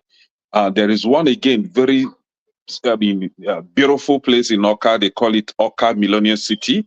It's a very big, beautiful estate. It's on sale. Ruben Abati and his likes should go and buy. Nobody's stopping them. We have real estate agents everywhere in Southeast selling off properties. Nobody is stopping you from buying. But the thing that actually made me start looking at Ruben Abati as somebody that needs to go and take bed in Iyeno Hospital is that Ruben Abati now refused to tell us how many of his people, I don't want to call the ethnic group, how many of his people has purchased land in the northern part of Nigeria. For example, let's use Zamfara as an example. How many Yoruba person has purchased land in Zamfara state? But if you go to Zamfara today, Igbo people own lands there, own property there. So Igbo people are everywhere. So you cannot sit in your village and then begin to tell us what is happening in the market. Something is definitely wrong with such a person. He should get up and go and acquire properties in Igbo land. Nobody's stopping you from acquiring that. All right. Thank you, Kenneth. Ovie. Yeah, remember I was telling you yesterday, well, maybe now off a topic that I get an offer for you. I think what this your guest fits into what I actually have in mind. I think the time constraint is not the time is not fair for me. He has a lot to say, and he has said a lot. That's a fact. Yes, there's so many things from economy to power. There's so much he has said, right? So I think he need now this one person will go sit down with for like 3 hours straight, right? Just to because there's so many things I want to hold him against. I mean, especially not just say when people they use countries as an example, China or da. It's important for us to put context to it, right? The history before that country be like that, why that country be like that. It helps us to actually understand why our elites they behave with what they are doing. Because if you look what it if you pay attention when the question I asked him was on one hand when he respond to Pansat, is recommending 1963 constitution. Okay. But on the other hand, you are glorifying Obasanjo. And I was like, hold on a minute. The constitution that you are holding so much, now Obasanjo now squash him. He died when Obasanjo come to power. When the youth school come out, they assassinate Murtala Mohammed. A lot of people don't know this. Why they assassinate him? Again, when I thought say we are back in the 60s, that's what I'm talking about. So when they assassinate him, when no Obasanjo come, they have to now polish the constitution that usher the next democracy in, which is Yaradua. When they don't say, well, Obasanjo, they don't understand what happened. Now, the difference between that constitution and the one when they come court, because it is not a coincidence, right? That they bring and come up for prison to come and champion the new constitution that they know so much about. Because now that first one when he bring also now in the beginning of our presidential system. So they just polish them a little bit to give us what we have today. So how come you are recommending to pass out that we should go back to 63 constitution? But on the other hand, Obasanjo is the alpha and omega. It doesn't add up. So if you want to glorify Obasanjo, We have to put everything together. Even the credit that everybody is giving Obasanjo when Obasanjo come, free debt. It's because you don't understand how the world works. And I'm not saying he doesn't understand. That's why I said there's a lot, because he crushed a lot of things there when he was talking about the sanction. Because no people know they able to talk about that. For him to understand that, I respect that for that. There was a lot of sanction. That is the baggage that comes with the military system. Nobody say the military system bad like that. Ovie, let me help you with that before it comes to my turn. Now, this is your time. When you be patient now, after me you go talk. Be patient. Use your time. See, that's the problem right there. No. I know what I'm talking about. Let me learn. When it is your turn, you use them. Don't use my time. I beg. Yeah, I beg. Okay, the only thing I question in what you're saying is Obasanjo wasn't responsible for the dumping of the 63 or 60 constitution. You can say that he was responsible for the coming in of the 79 constitution, but he wasn't responsible personally. If you said the military, yeah, okay, but not Obasanjo. Now, again. I like the fact that you say, hold on. He's been going on. Like, Pansat, like, why? Go ahead. What fun? Now you can say all of them actually take turn. Him, even the Yaradua himself. Then all of them take turn. If people die in that team. Now him, because all these things, when you get access to declassify information from CIA, then when you read their communication, you could put one thing together. You understand what I'm talking about? There's a two. They brought 2 points. They do 20 points into the Constitution. What are the 20 points?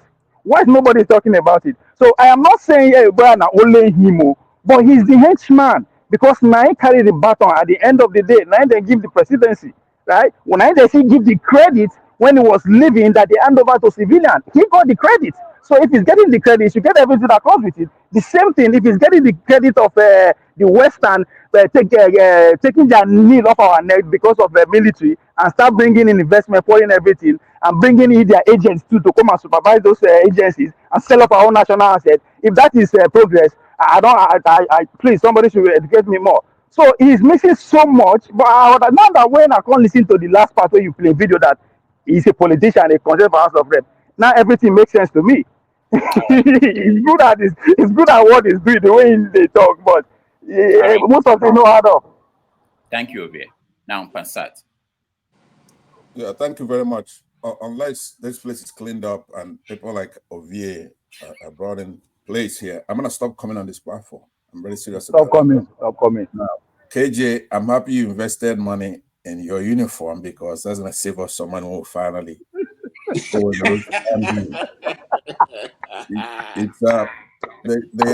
guest was brilliant. It's a brilliant guest, right? But you wouldn't expect anything less from our intellectuals, because they actually went to school and got 3 degrees, people from the Southeast. See, that's one thing we benefit from the marginalization we have in Nigeria, especially after the war. All these Yorubas and Hausas, in competing with the Igbos, they start passing certificates to one another to have more certificates than we do. But we had to suffer by going to school. It was like an army going to school in Nigeria. So we have the real certificates, and you could tell when we have guests here who have similar certificates from all the rest of the country. Our people actually know the stuff. You'd be marveling at them reeling it off, statistics. Whatever it is, they know it. They know this. They know the actual stuff, right? Not just the certificate. But having said that, now the gentleman and I, we do disagree on very, very fundamental issues. If we have a seat at home that's depriving these governors of money, that's exactly what we want. Seat at home is meant to do exactly that. And for him to come and prescribe that we in the Southeast should be populated by angels before we have a break in the country. That all, according to him, the returning officer, everybody there should be angels, and then they're gonna let us in. Well, that's unacceptable. If everybody's angels, then we should be angels.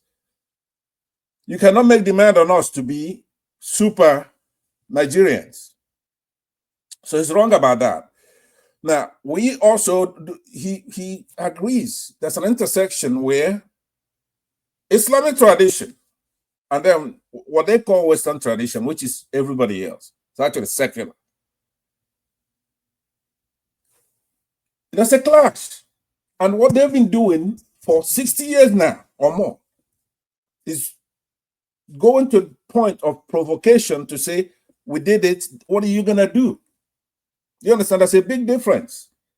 When somebody knows, for example, somebody was talking about, even him was talking about doing the right thing at the prison level. These Northern Muslims don't give a damn. When it comes down to that Supreme Court, the court can overturn it. No matter what you did here.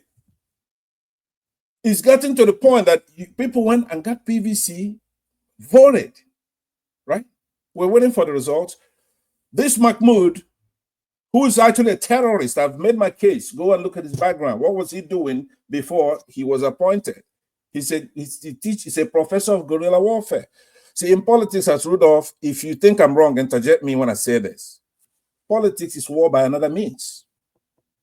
That's the definition of politics. War by another means. So we have somebody shut off a beaver machine, right? And release results in the adjunct other elections like the Senate and the House and everything, but then held down the presidential election and then declared the result by force.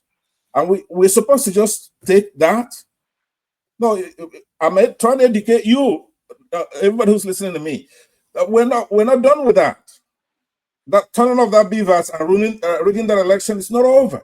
It's just that it's going to take a while for all these the lazy youths we have here, our people, right, who think that they're going to just hand you over power. Nobody's going to hand you over power. You're going to have to go there and take that power back from them because we can. Don't reason like minorities like Ovie here because he cannot do anything. But we can. So you could stay and you bring intellectuals and you see me agree with them generally, like the guy here, brilliant, right? But he gets one thing wrong. We're not going to be angels while we're dealing with devils. We cannot do that. So what I'm saying is that, yes, if you are, any number 70 over 0 is infinite. But if you multiply that 70 by 0, then it's 0 again. If we have brilliant people in that south, coming from that southeast, or in the southeast, or in the north, as long as we have people who are undemocratic by the tenets of their religion, they're being deceptive, right? That's one thing I could knock them for that, right? They're liars, they're deceptive, they don't like democracy, but they don't want to admit it. So they're using deceitfulness, equivocation, fraudulence, right? Sophism to do what they're doing. At some point, they're saying, if you catch us, then we'll go to war. So now, let me end by saying this.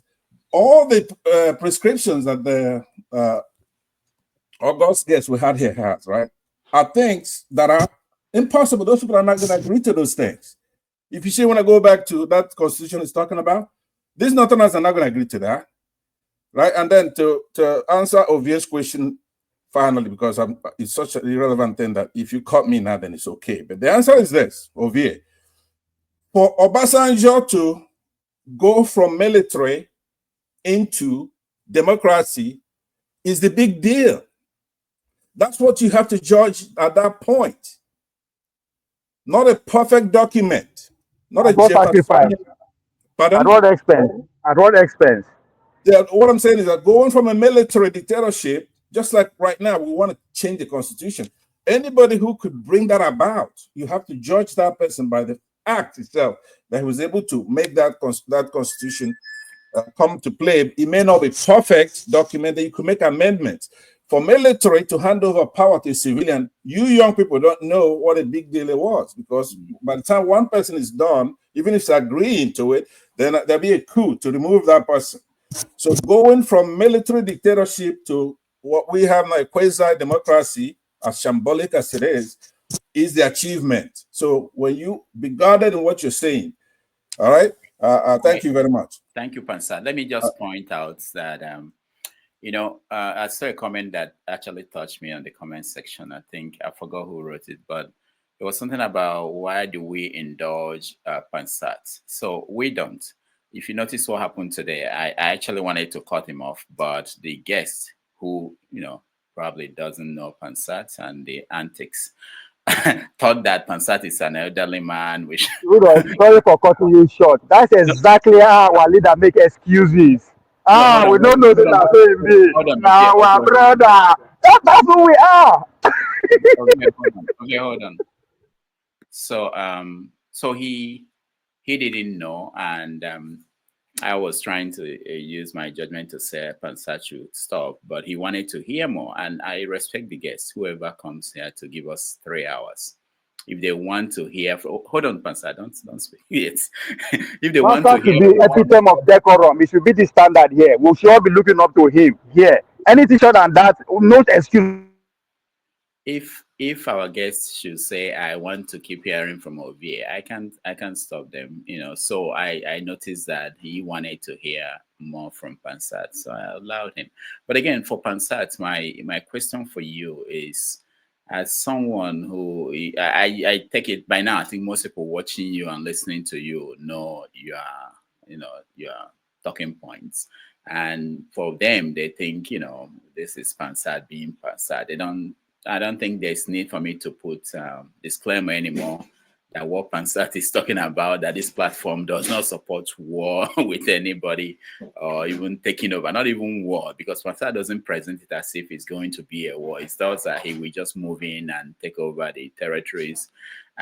So I think it's more like comic relief. I don't think Pansat is serious, or if he's serious, well, he could see that people from distant parts of corners of the world are not buying that. Of course, it's not something anybody should actually be throwing out there. So that's how I take it. But for those whom I want to know, you are literally saying the platform is not serious. That's what you are saying. Okay, hold on. Let me finish now. So if for any reason a guest is here and the guest wants to hear from any of the panelists, and it happens several times. Sometimes I think I want to stop somebody. They said, "Oh no, we want to hear." I can say no to that. All right, let's hear from Ike. Ike, go ahead. I thought you wanted me to. No. You say something. You don't. No, not straight, because that would mean that you speak for another 5 minutes, and we don't have that kind of time. Ike, go ahead. Good afternoon, good morning, good evening, everybody. Happy Sunday to every one of us.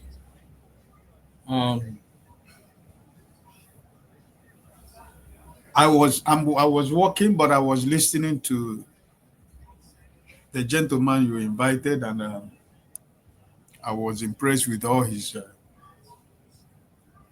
opinion in every matter you asked him. I think it was, very fulfilling for me to hear a lot of things from him this morning. So I think we are heading to somewhere. We have a lot of people that knows much about what is going on in Nigeria that can be able to give us so many things that we don't know. Somebody like me, there are so many history he packed here. When I was listening, I didn't know.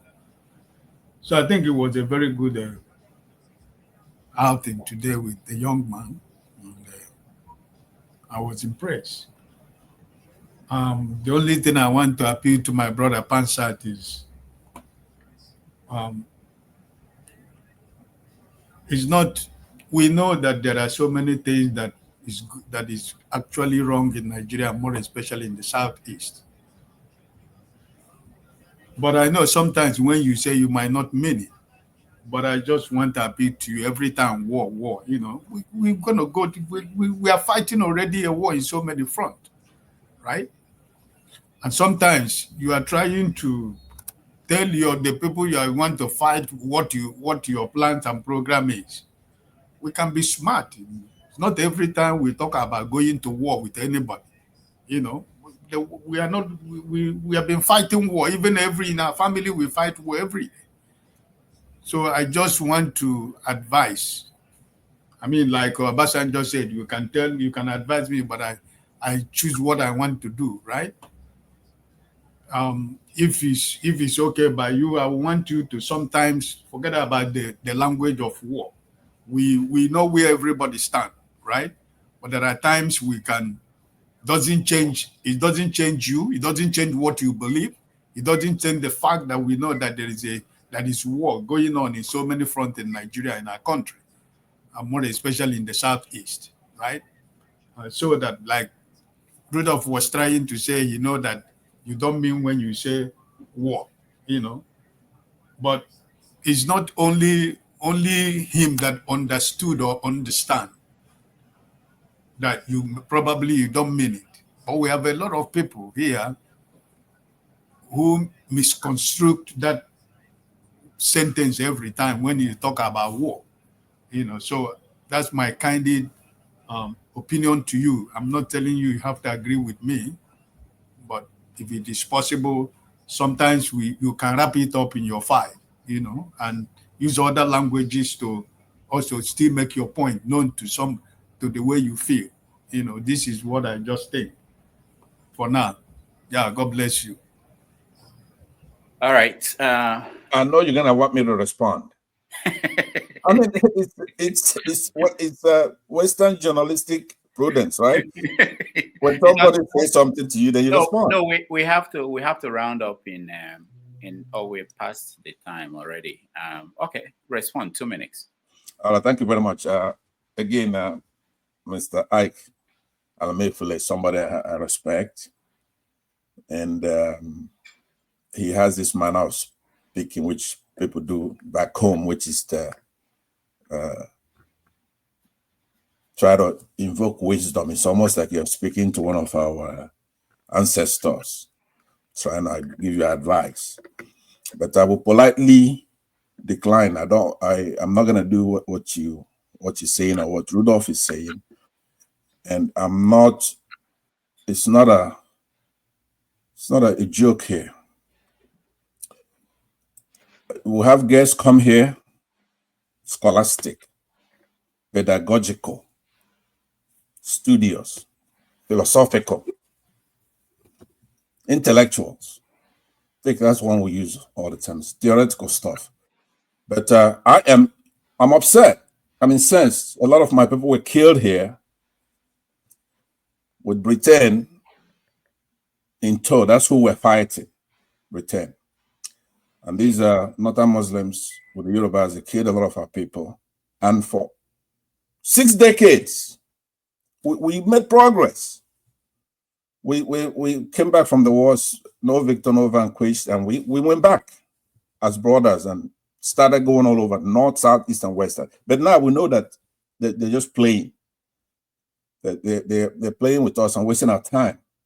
I'm saying, if these intellectuals, they want to look at it, I'm saying that the war, we were fighting Britain and all that. It was an alliance war, using northern Muslims to fight us. And I know they're serious. They've been doing the same thing over provocation upon provocation. The capture, like in Nnamdi, most people in the past, even Obasanjo, they went to jail politically. You put somebody in jail after the administration, you release them and you move on, right?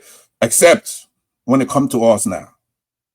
Most leaders, they come from jail and they become president and all that. It's politics. But ours, they capture our people and they leave them there, and provocation upon provocation, very short periods of time. We'll do an election, you shut it off in front of everybody. We spend the money to do it, and we'll keep wasting our time. Now, I'm saying, even starting the last war, if we went toe-to-toe with all these irritants from the north and the southwest, the bad ones, we'll defeat them in no time. We will. So if we're doing survival of the fittest, why are you shying away and talking nonsense about it? I'm saying it, but they're doing it. And I haven't even done anything yet. I'm saying what they're doing, and you're telling me don't say what they're doing. Is it fair to come in front of our people, our Ndibo, our elders go and they say, hey, look, release this man, release him, do this, and they won't listen. Our jurists go to the Supreme Court and they say, look, this election, here's the evidence. They toss it out. They humiliate our legal luminaries. So now it's gotten to where some other people from other tribes, like Yorubas, like Dele Farutumi, he will say something that is the truth. Just because he says, okay, we're going to go, we may want to sit at home. For that, he's gone. If Showore goes and meets with Nnaemeka, Showore could do anything in the past. He doesn't really, he's not Igbo-nized. But once he goes and meets with Nnaemeka, he's Igbo-nized. They're going to beat him up in front of the courtrooms and try to shoot him. If it's Nnaemeka, if it's Dele Farutumi, you're going to see the nexus. Is that the hatred for the Igbo and the disrespect. So, Ike, I'm sorry. You have to go and do exactly what KJ is beginning to do. Go get your uniform. Go and train to the nearest range. We are going back. No matter, as far as I'm concerned, if they don't want it, then they should stop. It's not about the talking, it's what they're doing. Turn that beavers back on, releasing Nnaemeka and other political prisoners. And then we could be in a setting that we could talk. But if you are doing things that are provocative, we're going back. And I'm going to defeat them. I'm telling you, they're not 10 foot tall. They don't make anything. They don't go to school. So if we could tackle Britain and let them know this time, they have the same features we have. Scotland wants to be free. Wales, Northern Ireland. So it's a little England coming and taking our resources, setting prices for our commodities, picking our leaders, right? So I'll end it right there. All I'm saying is, Ike, you should be able to join me and compel our people to get ready for battle because it's coming. We're dealing with recalcitrant ideologues who have no respect. Thank you. All right. On that note, I want to thank everybody that joined us today. I appreciate all of you. I will be back next week, Saturday and Sunday, with different guests, and hopefully we'll find the best. And for those who are interested in reaching our guests today, please send an email to drdamages@gmail.com. I will forward it to him. Okay. Thank you again, all the people that supported us through Super Chat. AB, thank you. Kulata, thank you. Tope O, thank you. Alexander Gomez, thank you. Nigerian Patriot, Kulata, Igbo Basics, Alexander Gomez, Igbo Basics, and Igbo Basics. On behalf of everybody that joined us and helped us, those on the comment section, we appreciate all of you. KJ, thank you so much. Kenneth, thank you so much. Ike, thank you. And Pansat, thank you. I appreciate all of you and those who were here earlier on. Thank you all. I will see you next week. Thank you, sir. The British police. I do. But remember my experience with the police in Nigeria was very negative. And coming to the UK, my first experience with the police was very positive. The police in Nigeria would rob us. So when people say, "Oh, I had this bad experience with the police because I'm black and they're white," I was like, "Well, I remember the police stole my brother's shoes and his watch." His shoes? Yeah, they took his shoes and his watch. It's a very poor country, so people do all sorts of things, and giving people a gun is just a license to intimidate. But that's not the bar we should use for British police. Obviously, it should be much higher. But my experience was so positive. When I was burgled, for example, the police were there, very helpful. They eventually caught the person. This is 2004, so 20 years ago. The police did catch criminals, and now we've given them too much to do, in my view. So the police are the first line of defense for everything, and I think that burden makes it a lot harder for them to actually do the basics, and that's another thing that we need to look at. Let's talk about some of the social